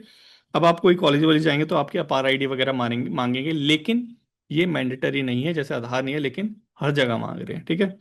तो वही यहाँ पे कंसर्न है कि स्कूल के अंदर बोला कि भाई चाहिए तुम्हारा अपार नंबर, चाहिए अपार नंबर चाहिए। तो उसी से रिलेटेड केस वगैरह आया था। और ये जो अपार है, ये हमारी एक 2020 में पॉलिसी आई थी ना, new national education policy NEP 2020। तो ये और ये अपार दोनों अलाइन है, ठीक है। एम क्या है इसका? One nation one student ID, ठीक है, one nation one student ID. और ये लिंक होगी आपके आधार के साथ, मतलब डेटा सेंटर पूरा एक हो जाएगा, सेट हमारा पूरा एक हो जाएगा। ये यहाँ पे एक वो है एम, ठीक है। अपार आईडी से होगा क्या? लेट से आप कहीं इंटरव्यू के लिए जाते हैं, आप जो है फर्जी डॉक्यूमेंट लेके जाते हैं, अपार में नंबर डालेंगे, आपको पता चल जाएगा कि यार इसने 12th पास ही कर रखे हैं, यहाँ तो ग्रेजुएशन लिखा हुआ है। ये सारी चीज़ें पता होगी अपार से। फुल फॉर्म देख लेना इसकी। फुल फॉर्म है हमारी automated permanent academic account registry, ठीक है। फुल फॉर्म क्या है अपार की? Automated permanent academic account registry. अच्छी चीज़ है देखा जाए तो, क्योंकि अगर हमारे पास स्टूडेंट्स का सेंट्रल डेटा ही नहीं होगा तो स्टूडेंट कैसे पता चलेगा कितने लोग जो है पास कर रहे हैं, कितने फेल कर रहे हैं, कौन कहाँ पहुंच गया, कौन कहाँ नहीं पहुंचा। तो डेटा सेंटर तो डेफिनेटली होना चाहिए, डेटा एक होना चाहिए, ठीक है। यही है। वॉलेंटरी एंड मैंडेटरी नहीं है, बस इतना याद रखना, लेकिन पुश कर रहे हैं मैंडेटरी की तरह इसको यूज़ कर रहे हैं। जैसे आधार वाला हो गया कि आधार नंबर नहीं है तो भाई एंट्री नहीं होगी तुम्हारी, वैसे टाइप में इसको ही कर रहे हैं। तो अपार नंबर समझ आ गया क्या है, ठीक है। अब इसके साथ मिनिस्ट्री कौन से अटैच होगी? मिनिस्ट्री ऑफ एजुकेशन, ठीक है, यही कार्ड पे लिखा हुआ है। ये थोड़ा थोड़ा खुद खुद ही थोड़ा सा अंदाजा लगा लिया करो कि कितने नंबर का है। 3 4, 3 चौक 12, 12 नंबर का है, ठीक है। ये थोड़ा थोड़ा इसी फिगर से हम पता लगा सकते हैं, ठीक है। नेक्स्ट चलें। नेक्स्ट है हमारा क्रिस्टी कोवेंट्री। अब थोड़ा जल्दी जल्दी देख लेते हैं, अब थोड़ा सा छोटे मोटे आर्टिकल्स रह गए हैं। देखो, अभी जो है हमारा जो इंटरनेशनल ओलंपिक कमेटी है, उसकी नई प्रेसिडेंट अपॉइंट किया गया है। किसको? क्रिस्टी कोवेंट्री को। लेकिन क्यों हम इसको डिस्कस कर रहे हैं? क्योंकि ये पहली महिला है और पहली अमेरिकन, अफ्रीकन है, अमेरिकन नहीं अफ्रीकन है, वैसे लग तो अमेरिकन ही रही है, लेकिन फिर भी पहली वुमेन और पहली अफ्रीकन वुमेन है जो इस पोजीशन को होल्ड करती है। फर्स्ट राउंड ऑफ वोटिंग के बाद इनको चूज कर लिया गया था, ऐसे करके क्वेश्चन आया था, याद है ना। और इन्होंने थॉमस बच को सक्सीड करा है। तो स्पोर्ट्स हो गया और इसी टाइप का क्वेश्चन हो गया, तो इसलिए सारी जो इंफॉर्मेशन है 4 लाइनों में हमने डिस्कस कर ली। कौन है ये? Christie Coventry. अभी एमसीक्यू भी लेके आएंगे हम, अभी एमसीक्यू शीट्स बन गई है तीनों, जनवरी फरवरी मार्च की। तो वो अभी इसके बाद जो है वो शेयर हो जाएगी आपसे, तो उससे आप प्रैक्टिस कर सकते हैं। कोई डाउट हो तो ग्रुप में पूछ सकते हैं। क्रिस्टी कोवेंट्री, क्रिस्टी कोवेंट्री पहली ऐसी महिला बनी है इंटरनेशनल ओलंपिक कमेटी की, और फर्स्ट अफ्रीकन। नेक्स्ट चलें। नेक्स्ट है हमारा सेक्शन 69A। देखो ये क्यों न्यूज में है? इलोन मस्क की वजह से न्यूज में है। देखो, इलोन मस्क ने जो है ट्विटर खरीद के एक्स बना दिया उसको, लेकिन हमारी गवर्नमेंट है कि वो जो है फ्री स्पीच को थोड़ा सा प्रमोट करती है, लेकिन सोशल मीडिया पे थोड़ा कंट्रोल करना भी जरूरी है। तो हमारी जो गवर्नमेंट है काफी सारे ऐसे इनिशिएटिव लेके आ गई हैं जिससे वो कंट्रोल कर रही हैं। तो वो इनिशिएटिव एक है हमारा सहयोग पोर्टल। क्या है वो? सहयोग पोर्टल, एकदम नाम से विपरीत, ठीक है। सहयोग पोर्टल। अब इलोन मस्क बोल रहे हैं कि ये यार सहयोग पोर्टल नहीं है, ये तो हमारा मुंह बंद करने के लिए पोर्टल बनाया गया है, ऐसे करके इलोन मस्क ने बोला। और कर्नाटक हाई कोर्ट में मूव ऑन कर गए कि भाई इसको ये ब्लॉकिंग ऑर्डर जो दे रहे हैं कि लोग हमारे यहाँ ट्वीट कर रहे हैं, बोल रहे हैं ब्लॉक करो इसको सहयोग पोर्टल के अंदर और यहाँ पे रजिस्टर्ड करो। तो उन्होंने इसके आवाज अगेंस्ट में आवाज उठाई है। तो वही सारी चीज है। अब यहाँ पे सेक्शंस थोड़े से देख लेते हैं क्या है सेक्शन 69A। देखो, आईटी एक्ट जो हमारा 2000 है उसका सेक्शन 69A जो है, वो हमारी सेंट्रल गवर्नमेंट हो गई या हमारी स्टेट गवर्नमेंट हो गई, उसको पावर देता है कि भाई ऑनलाइन जो भी कंटेंट होता है, चाहे वो यूट्यूब हो, चाहे वो फेसबुक हो, चाहे वो ट्विटर हो, चाहे वो इंस्टाग्राम हो, कुछ भी हो, अब इंस्टाग्राम की बात आई है तो जो एक्चुअल में ब्लॉक करने चाहिए कंटेंट वो ब्लॉक हो नहीं रहे हैं, जो नहीं करने चाहिए उसको करा जा रहा है। तो सेंट्रल गवर्नमेंट, स्टेट गवर्नमेंट होगी, जो भी इंटरमीडियरीज होते हैं, उनको उनका जो कंटेंट है उसको ब्लॉक करने के लिए ऑर्डर दे सकती है under the section 69A of IT act. दोनों, सेंट्रल गवर्नमेंट और स्टेट गवर्नमेंट दोनों दे सकती है। क्यों दे सकती है? अगर हमारी नेशनल सिक्योरिटी, पब्लिक ऑर्डर, देखो यहाँ पे पब्लिक ऑर्डर आ गया तो मतलब दे सकते हैं। पब्लिक ऑर्डर के अंदर बहुत सारी चीजें आ जाती हैं। सॉवरेनिटी, ये इसको अगर थ्रेट हो तो ऑर्डर लिखित में देना पड़ेगा। ऐसे नहीं बोल दिया कि इलोन मस्क भैया, कॉल कर दिया कि इलोन मस्क भैया इसको थोड़ा सा ब्लॉक कर दो, ऐसा नहीं, लिखित में ऑर्डर देना पड़ेगा। ठीक है, तो ये सारी चीजें आ गई हमारी सेक्शन 69A में। जुडिशियल सिक्रूटनी भी हुई थी इसकी, मतलब छानबीन करी गई थी जुडिशरी द्वारा कि ये गलत तो नहीं है, लेकिन श्रेया सिंघाल केस के अंदर इसको चैलेंज किया गया था। सुप्रीम कोर्ट ने बोला भी कॉन्स्टिट्यूशनली वैलिड है, क्योंकि सोशल मीडिया के ऊपर खूब सारे ऐसे कंटेंट है जिसको ब्लॉक एक्चुअल में कर देना चाहिए, लेकिन हो नहीं रहे हैं, और ब्लॉक उन्हें करना चाहिए जिसको करना नहीं चाहिए।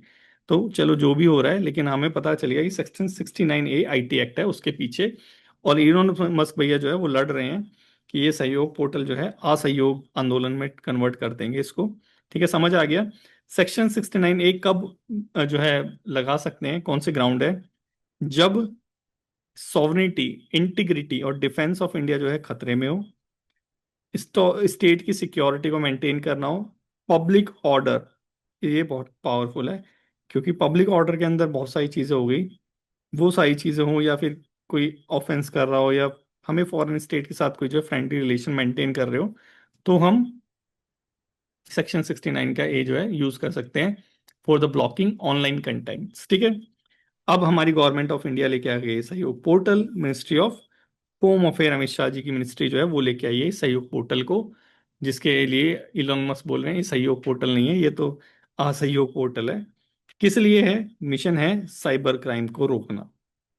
सिंपल चीज, detection, investigation, prosecution, cyber crime को रोकना सहयोग पोर्टल का जो है मिशन है। मिनिस्ट्री ऑफ होम अफेयर लेके आई है। ठीक है, automation design two, automated notice जाता है इसमें इंटरमीडियरीज इलोन मस्क भैया के पास अंडर द आईटी एक्ट। वही सारी चीज जो हमने अभी पढ़ी थी वो सारी चीज हो गई यहाँ पे रिपीट। बस ये मिनिस्ट्री ऑफ होम अफेयर का है। किस चीज के लिए है सहयोग पोर्टल? साइबर क्राइम जो होते हैं उनको रोकने के लिए। समझ आ गया आपको? बहुत अच्छे, नेक्स्ट चलें। नेक्स्ट है अभी ये जो है ना, देखो कभी कभी कोई कोई चीज जो कंट्रोवर्शियल होती है ना, उसको भी पूछ लिया जाता है। तो यहाँ पे कंट्रोवर्शियल चीज क्या आती है? जो रैंकिंग है अभी आई नहीं है 2025 की, उसको मतलब ठप कर दिया गया एक तरह से। तो ये जो रैंकिंग है ये निकालता कौन है, क्या हुआ क्या नहीं हुआ, वो सारी चीजें इंपॉर्टेंट है। देखो ये रैंकिंग निकालती है क्योंकि इंस्टीट्यूशनल रैंकिंग है, नेशनल इंस्टीट्यूशनल रैंकिंग है, ये निकालती है हमारी एजुकेशन मिनिस्ट्री और जो हमारा नेशनल बोर्ड फॉर एक्रीडिएशन, ये दोनों मिलके ये रिपोर्ट निकालती है। लेकिन 2025 के निकालने से इनको रेस्ट्रेन कर दिया है। डिवीजन बेंच ने बोला कि नहीं, तुम्हारी जो मैथोलॉजी है उसमें कुछ जो है लोचा है, इसलिए अभी ये जो रिपोर्ट है NIRF रैंकिंग 2025 रिलीज नहीं होगी। तो ये कुछ इशू चल रहा था, अब इशू चल रहा है। तो इशू वाली कंट्रोवर्शियल जो न्यूज़ होती है वो इंपॉर्टेंट होती है, क्योंकि आपका ध्यान वहां पे है या नहीं है, या फिर जो है वहां पे चलचित्र आ रहे हैं उसको देखने में है, ये चीजें पता करने के लिए ऐसी चीजें पूछी जाती हैं। ठीक है, अब इस रैंकिंग में क्राइटेरिया यूज होते हैं, उस क्राइटेरिया को हमें पता होना चाहिए। 5 तरह के क्राइटेरिया है जो यहाँ पे भी है। एक तो इंस्टीट्यूशन में भाई कैसी पढ़ाई हो रही है, कैसे पढ़ा रहे हैं, किस तरीके से, वो चीजें यहाँ पे देखते हैं, ताकि उसके बिहाफ पे रैंकिंग होती है। रिसर्च वगैरह क्या हो रहा है, कैसे कोलोबरेशन कर रहे हैं, वो सारी चीजें, कितने बच्चे पास हो रहे हैं, फेल हो रहे हैं, ग्रेजुएशन आउटकम, उसके बेस पे इंक्लूसिविटी, कौन कौन है कौन नहीं है, SC ST OBC, वो उसके बेस पे, और परसेप्शन, इन चारों पांचों चीजों के बेस पे जो है ये NIRF की रैंकिंग जो है ये रिलीज की जाती है। 25 की रिलीज नहीं की गई। कौन सा इंस्टीट्यूट टॉप पे है, कौन सा बॉटम पे है, वो सारी चीज इसकी लिस्ट ओवरऑल बनती है। ठीक है, अब हमारे जो धर्मेंद्र प्रसाद है 2024 की तो रिलीज हुई थी नई दिल्ली में, इसको थोड़ा सा देख लेते हैं। इसमें एम्प्लॉयबिलिटी स्किल भी एक जो है पैमाना है, पैमाना मतलब इसको भी इंक्लूड किया गया है, ये थोड़ा सा याद रखना, टू बी अ की पैरामीटर इन द रैंकिंग। ठीक है, किसके अंदर आ जाएगा, ये इसके अंदर आ जाएगा, ग्रेजुएशन आउटकम के अंदर, ठीक है। अब इसके बाद नवंबर में 2015 में स्टार्ट हुई थी। ये सारा पीआईबी का ही है, तो 2024 में तो निकली थी ना, 25 में नहीं निकली। तो इसको लॉन्च किया गया था नवंबर 2015 में मिनिस्ट्री ऑफ एजुकेशन के द्वारा, ठीक है। उसके बाद कंटिन्यू चल रही है, और 2024 में आईआईटी मैड्रास फर्स्ट पोजीशन में आए थे ओवरऑल कैटेगरी में। उसके बाद जो हमारी ओपन यूनिवर्सिटी हो गई, जैसे इग्नू, जिससे हमारे जैसे मेरे जैसे बच्चे जो रेगुलर नहीं पढ़ सकते वो पढ़ते हैं, ये भी इसमें इंक्लूड होते हैं। इसके लिए यूनिवर्सिटी बीटेक वाली वो सब चीज़ें इसमें इंक्लूड होती है। ये यहाँ पे थोड़ा सा आपको पता होना चाहिए। अब 2024 की रैंकिंग देखें तो टॉप नंबर पे कौन आया था, ओवरऑल रैंकिंग है ये, ठीक है। और ऐसे ही से पूछते हैं ना, क्वेश्चन देखा था आपने ग्रुप में, तो ओवरऑल रैंकिंग में सबसे प्रथम जो स्थान आया है वो आया हमारा आईआईटी मद्रास से। आईआईटी मद्रास, जहां से हमारे एपीजे अब्दुल कलाम जी भी पढ़े हुए हैं, वहां से उसने टॉप रैंकिंग करी है, ठीक है। उसके बाद नेक्स्ट सेकंड नंबर पे आई है हमारा आईआईएससी बेंगलुरु, ठीक है। सेकंड नंबर पे कौन है, हमारा आईआईएससी बेंगलुरु, जो कर्नाटका के अंदर है। तीसरे नंबर पे हमारा आईआईटी बॉम्बे। तीसरे नंबर पे कौन है, हमारा आईआईटी बॉम्बे। चौथे पे हमारा आईआईटी दिल्ली है। इसको थोड़ा सा देख लेना पूरी लिस्ट को, ठीक है। चौथे, पांचवे पे, छठे पे, सातवें पे, आठवें पे, नौवे पे और 10वें पे। अब देखो उसके बाद आईआईटी वगैरह तो हो गए। देखो यहाँ पे दो चीजें इंपॉर्टेंट हो गई। एक तो क्या क्या, एक तो आईआईटी मद्रास जो टॉप पे है, सेकंड नंबर पे है हमारा आईआईएससी बेंगलुरु वाला, फिर दोबारा से आईआईटी आ गया थर्ड नंबर पे, आईआईटी बेंगलुरु, ये बॉम्बे थर्ड नंबर पे है। तो टॉप थ्री तो आपको रटे होने चाहिए एकदम, ठीक है। लेकिन हमने देखा था ये जो पीआईबी से जो पूछ रहा है वो टॉप थ्री को तो छोड़ देता है, बीच में से भी पूछ लेता है। तो टॉप 10 तो एटलीस्ट हमें पता होने चाहिए। अब इसमें एम्स हो गया, एम्स दिल्ली, ये भी ओवरऑल रैंकिंग के अंदर टॉप 7 में आता है, ठीक है। सेवन्थ रैंकिंग है हमारी किसकी, एम्स दिल्ली की। और हमारा जेएनयू जो हो गया वो 10th रैंकिंग पे आता है। जेएनयू की रैंकिंग क्या है हमारी, 10th रैंकिंग है, ठीक है। तो ये चीज़ें आपको थोड़ा सा पता होनी चाहिए।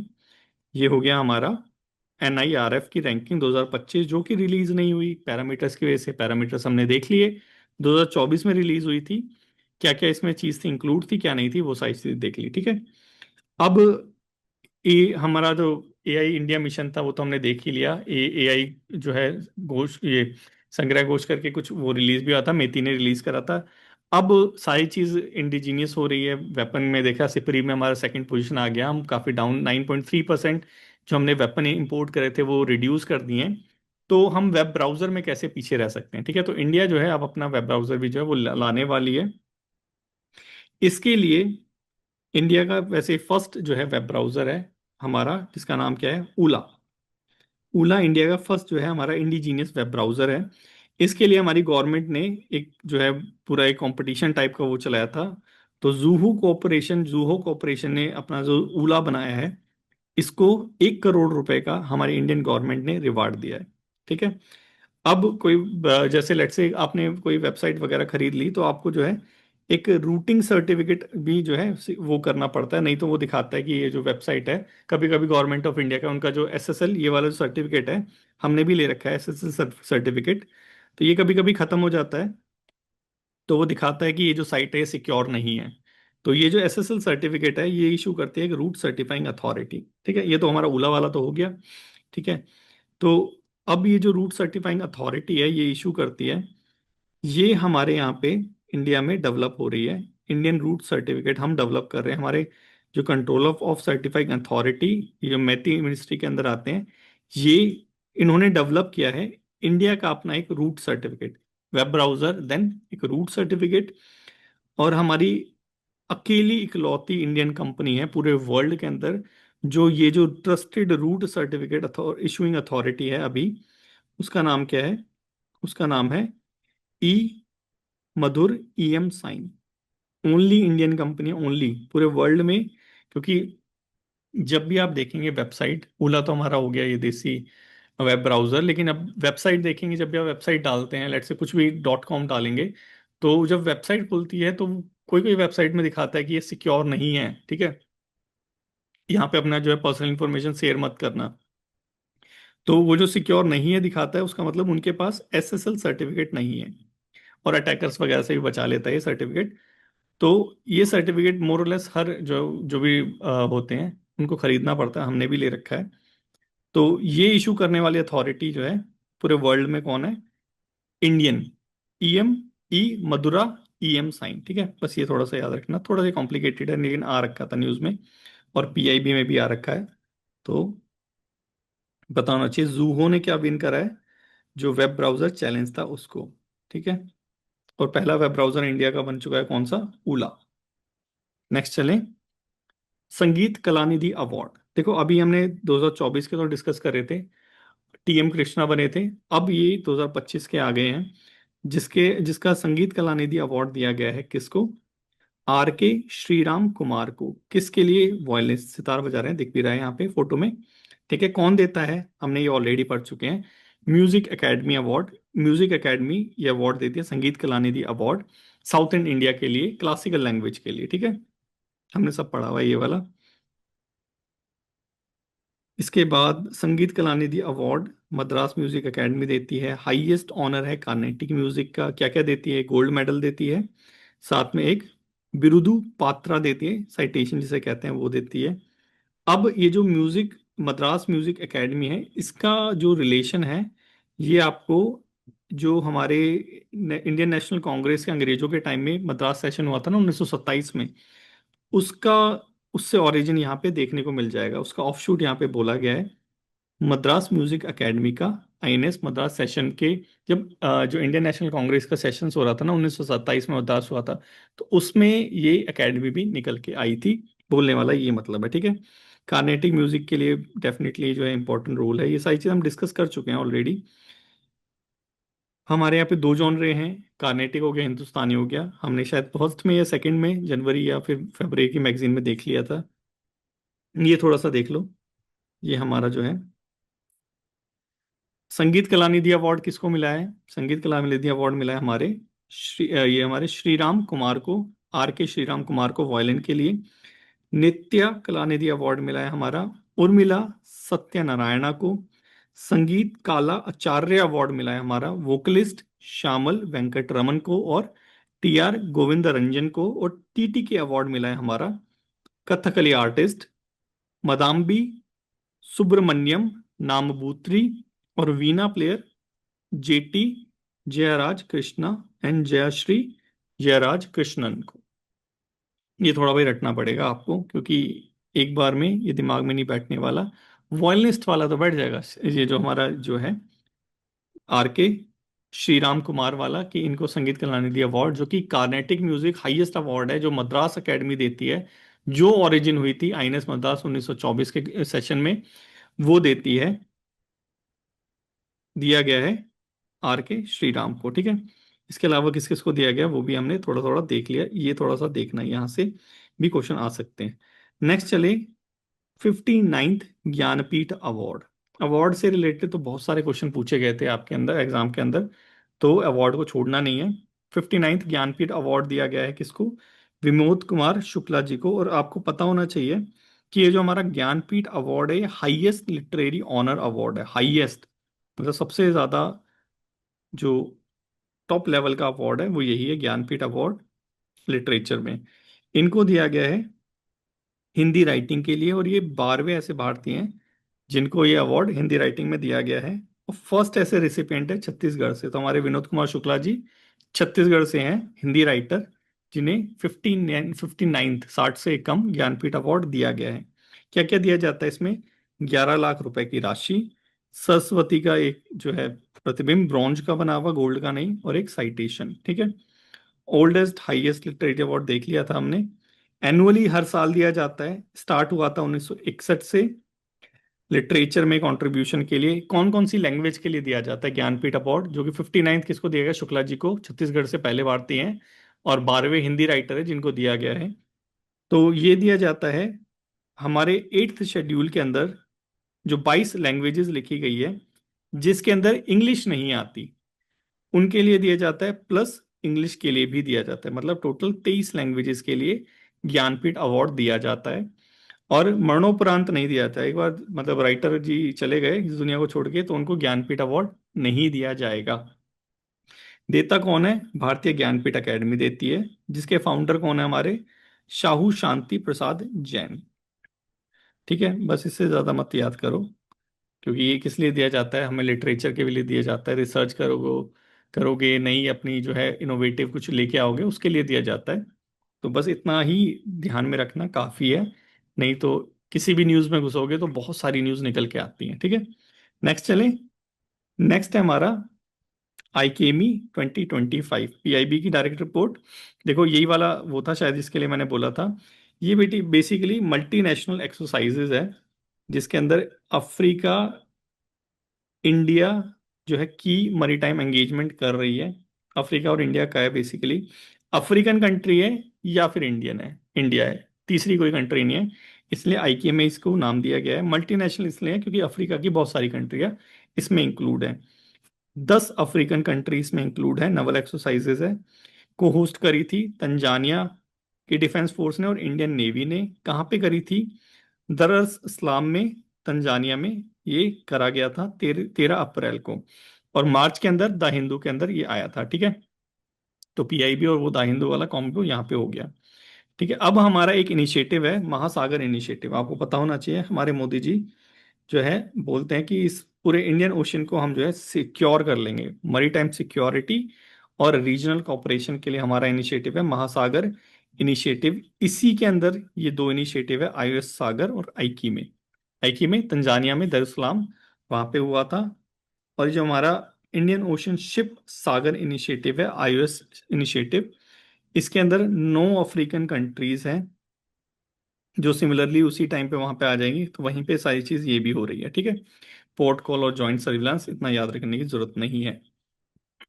ये किस इनिशिएटिव के अंदर आता है? पर्पस क्या है? रीजनल कॉपरेशन और सिक्योरिटी। ठीक है, इसलिए आईयूएस, इसलिए आईकी में। नेक्स्ट चलें। नेक्स्ट है हमारा बिसन बाइसन एन। वैसे तो देखने में बाइसन एन जैसे आईबेक्स वो था हमारा ऊपर वाला सबसे टॉप वाला जो फर्स्ट वाला देखा था वैसा लग रहा है, लेकिन ये थोड़ा सा अलग है। देखो अभी हुआ क्या है, हमारा जो कैग है ऐसे करके पूछ लेता है कि बाइसन ने अभी रिसेंटली किस के साथ जो है टाई अप करा। अगर बाइसन पता हो कि ये जो है साइंस और टेक्नोलॉजी से कुछ रिलेटेड है तो कैग तो कभी आंसर में नहीं मार के आओगे। लेकिन यहाँ पे कैग ने ही बाइसन के साथ जो है मोमेरेंडम ऑफ अंडरस्टैंडिंग साइन किया है। किस लिए बाइसन का थोड़ा फुल फॉर्म देख लें। ये है Bhaskaracharya national institute of space application and geoinformatic, Gujarat के अंदर है। ठीक है, बहुत लंबा नाम है। लेकिन बाइसन एन कहाँ पे है? एन नॉर्थन इंडिया में गुजरात में है। ठीक है, ऑब्जेक्टिव क्या है? कैग जो ऑडिट होता है उसकी कैपेबिलिटी को एनहेंस करना है, इसीलिए मोमेंडम ऑफ अंडरस्टैंडिंग साइन किया गया है। किस किस के बीच में, बस इतना ही जानना इंपॉर्टेंट है। बाइसन एन ने किसके साथ साइन किया है? कैग के साथ। नेक्स्ट चलें, त्रिभुवन यूनिवर्सिटी। देखो इंडिया की पहली सहकारी यूनिवर्सिटी, कोऑपरेटिव यूनिवर्सिटी बनने वाली है त्रिभुवन यूनिवर्सिटी गुजरात के अंदर। ठीक है, लोकसभा में बिल पास हो चुका है त्रिभुवन सहकारी यूनिवर्सिटी बिल 2025। इंडिया की फर्स्ट नेशनल कोऑपरेटिव यूनिवर्सिटी बनेगी ये। अब त्रिभुवन कहाँ से नाम लिया गया है? त्रिभुवन नाम लिया गया है अमूल का जो फाउंडर फाउंडर है, अमूल जो कंपनी है कोऑपरेटिव है, उसके जो फाउंडर है उनका नाम है त्रिभुवन, तो उनसे रिलेटेड ये न्यूज़ है। बस इससे ज़्यादा कुछ याद करने की जरूरत नहीं है। कोऑपरेटिव है तो कोऑपरेटिव से रिलेटेड जो भी होगा, सहकारी से रिलेटेड जो भी चीज़ होगी वो सारी चीज़ की जाएगी। एजुकेशन, रिसर्च, ट्रेनिंग, सारी चीज़ें, पीएचडी, डिप्लोमा, डिग्री सब प्रोवाइड कराई जाएगी। ठीक है, जब यूनिवर्सिटी बनाएंगे तो सभी चीज़ प्रोवाइड कराएंगे ना। नेक्स्ट चलें। अब बस एक दो और रह रही है। अब मेरे को भी पता है आप थक चुके हो काफी, लेकिन आईबी के लिए इतना तो करना पड़ेगा। प्रचंड प्रहार। प्रचंड प्रहार ये बेसिकली हमारी ट्राई सर्विसेज एक्सरसाइज है। प्रचंड प्रहार इंडियन आर्मी ने बेसिकली कंडक्ट कराई है, लेकिन ट्राई सर्विसेज है जिसमें हमारी सारी फोर्सेस रहेंगी हाई एल्टीट्यूड टेरेन में। क्योंकि अरुणाचल प्रदेश में चाइना के साथ इशू चलता रहता है, कल को कुछ बात हो गई तो हमें लड़ने के लिए तो आना चाहिए ना। तो प्रचंड प्रहार अरुणाचल प्रदेश में की गई है। फुल्ली इंटीग्रेटेड अप्रोच, मतलब तीनों सेनाएं मिलके एकदम पूरे ढंग से जो है कैसे चाइना को डिफीट करेंगी उसकी प्रैक्टिस की है। प्रचंड प्रहार हाई एल्टीट्यूड एरिया में तीनों फोर्सेस इंडियन आर्मी ने कंडक्ट कराई है। कहाँ पे? अरुणाचल प्रदेश में, ठीक है। नेक्स्ट चलें, और आज का शायद ये लास्ट है। बिल्कुल आज का ये लास्ट है। ऑपरेशन ब्रह्मा। देखो ऑपरेशन ब्रह्मा नाम सुनते ही आप कंट्री का नाम तो भूलोगे नहीं कि म्यांमार का है, लेकिन क्यों है? देखो अभी म्यांमार में क्या हुआ था, भाई नहीं, म्यांमार में क्या हुआ था कि भूकंप आया था, ठीक है। अब आपको पता है India is a first responder, ठीक है, कुछ भी हो जाता है इंडिया नेबरहुड फर्स्ट पॉलिसी और फर्स्ट रिस्पॉन्डर का हमारा टैग है। तो ब्रह्मा में ये हुआ तो हम यहाँ पे सहयोग देने के लिए एक हमने ऑपरेशन चलाया, operation Brahma, humanitarian assistant provide कराने के लिए म्यांमार को, ठीक है। दिखा भी है ना ये सारा, हमने गिफ्ट वगैरह राशन वगैरह भेजा होगा, थोड़ा ह्यूमैनिटेरियन असिस्टेंट भेजा होगा, तो वही सारी चीज़ें यहाँ पे, और कुछ चीज़ नहीं है। इससे ज़्यादा इसमें तो कुछ देखने वाली बात भी नहीं है, ठीक है। हॉस्पिटल की टीम वगैरह भेजी, यही सारी चीज़। तो आई होप कि समझ आ गया होगा ऑपरेशन बर्मा। बड़ी से बड़ी और छोटी से छोटी न्यूज़ हमने डिस्कस कर ली मार्च की। और काफ़ी सारे एक सवाल, एक क्वेश्चन जो बहुत आमतौर पर पूछते हैं कि ये इनफ है क्या हमारे करंट अफेयर के लिए। देखो जो मैक्सिमम आप कर सकते हो इस छोटे से टाइम के अंदर, उसके हिसाब से ये मोर देन इनफ है। क्योंकि ये मैगजीन कवर करने के बाद भी मेरा टास्क है कि मेरे को अगर पीआईबी से अलग से और ज़्यादा जो है गहराई में जाके न्यूज़ लानी पड़े तो वो भी मैं लाने का प्रयास करूंगा। क्योंकि पीआईबी और द हिंद तो हम कवर कर ही रहे हैं, लेकिन स्पेसिफिकली इसके बाद पीआईबी आपके लिए लेके आऊँ अगस्त की मैगजीन होने के बाद, ठीक है। तो यही है, रिवाइज करते रहो और हो जाएगा इससे, ठीक है। कभी कभी ऐसा होता है कि हम टेस्ट वगैरह दे लेते हैं देते हैं तो उसमें जो है हमारे करंट अफेयर के क्वेश्चन जो है गलत हो जाते हैं, हमें लगता है कि अब कहाँ से पढ़े, ये तो समझ ही नहीं आ रहा। तो देखो 100% तो मेरे ख्याल से कोई भी गारंटी नहीं दे सकता, लेकिन मैक्सिमम जो क्वेश्चन आएंगे, क्योंकि टेस्ट सीरीज के जो क्वेश्चन होते हैं वो इतना डेप्थ में जाके तो कोई बनाता नहीं है, ठीक है। जितना डेप्थ में आप पढ़ रहे हैं इतना डेप्थ में जाके कोई बनाता नहीं है। वो क्या करते हैं, शैलो लेवल पे सर्च मारा, कुछ कुछ कहीं मैगजीन से उठा लिया, कहीं कहीं से उठा लिया एक वर्ड और वहां से बना दिया। तो हमें लगता है कि यार ऐसा कैसे, लेकिन आप जब स्टडी करेंगे प्रीवियस ईयर के ट्रेंड को तो you will find out that कि वो जो है डायरेक्टली पीआईबी से ले रखा है, जो कि एक नॉर्मल इंफॉर्मेशन है, इतनी ज़्यादा वैसी नहीं है कि कॉम्प्लिकेटेड हो। तो उसी को ध्यान में रख के हम अपना जो है रिवीजन कर रहे हैं। तो I hope with the great great Gauss, with the God grace, ये सारे क्वेश्चन जो है आपको यूजफुल रहेंगे आपकी प्रिपरेशन में। So thank you so much for today's discussion. जल्दी ही अब जो नेक्स्ट मैगजीन है वो हम लेके आएंगे, ठीक है। Take care, good night.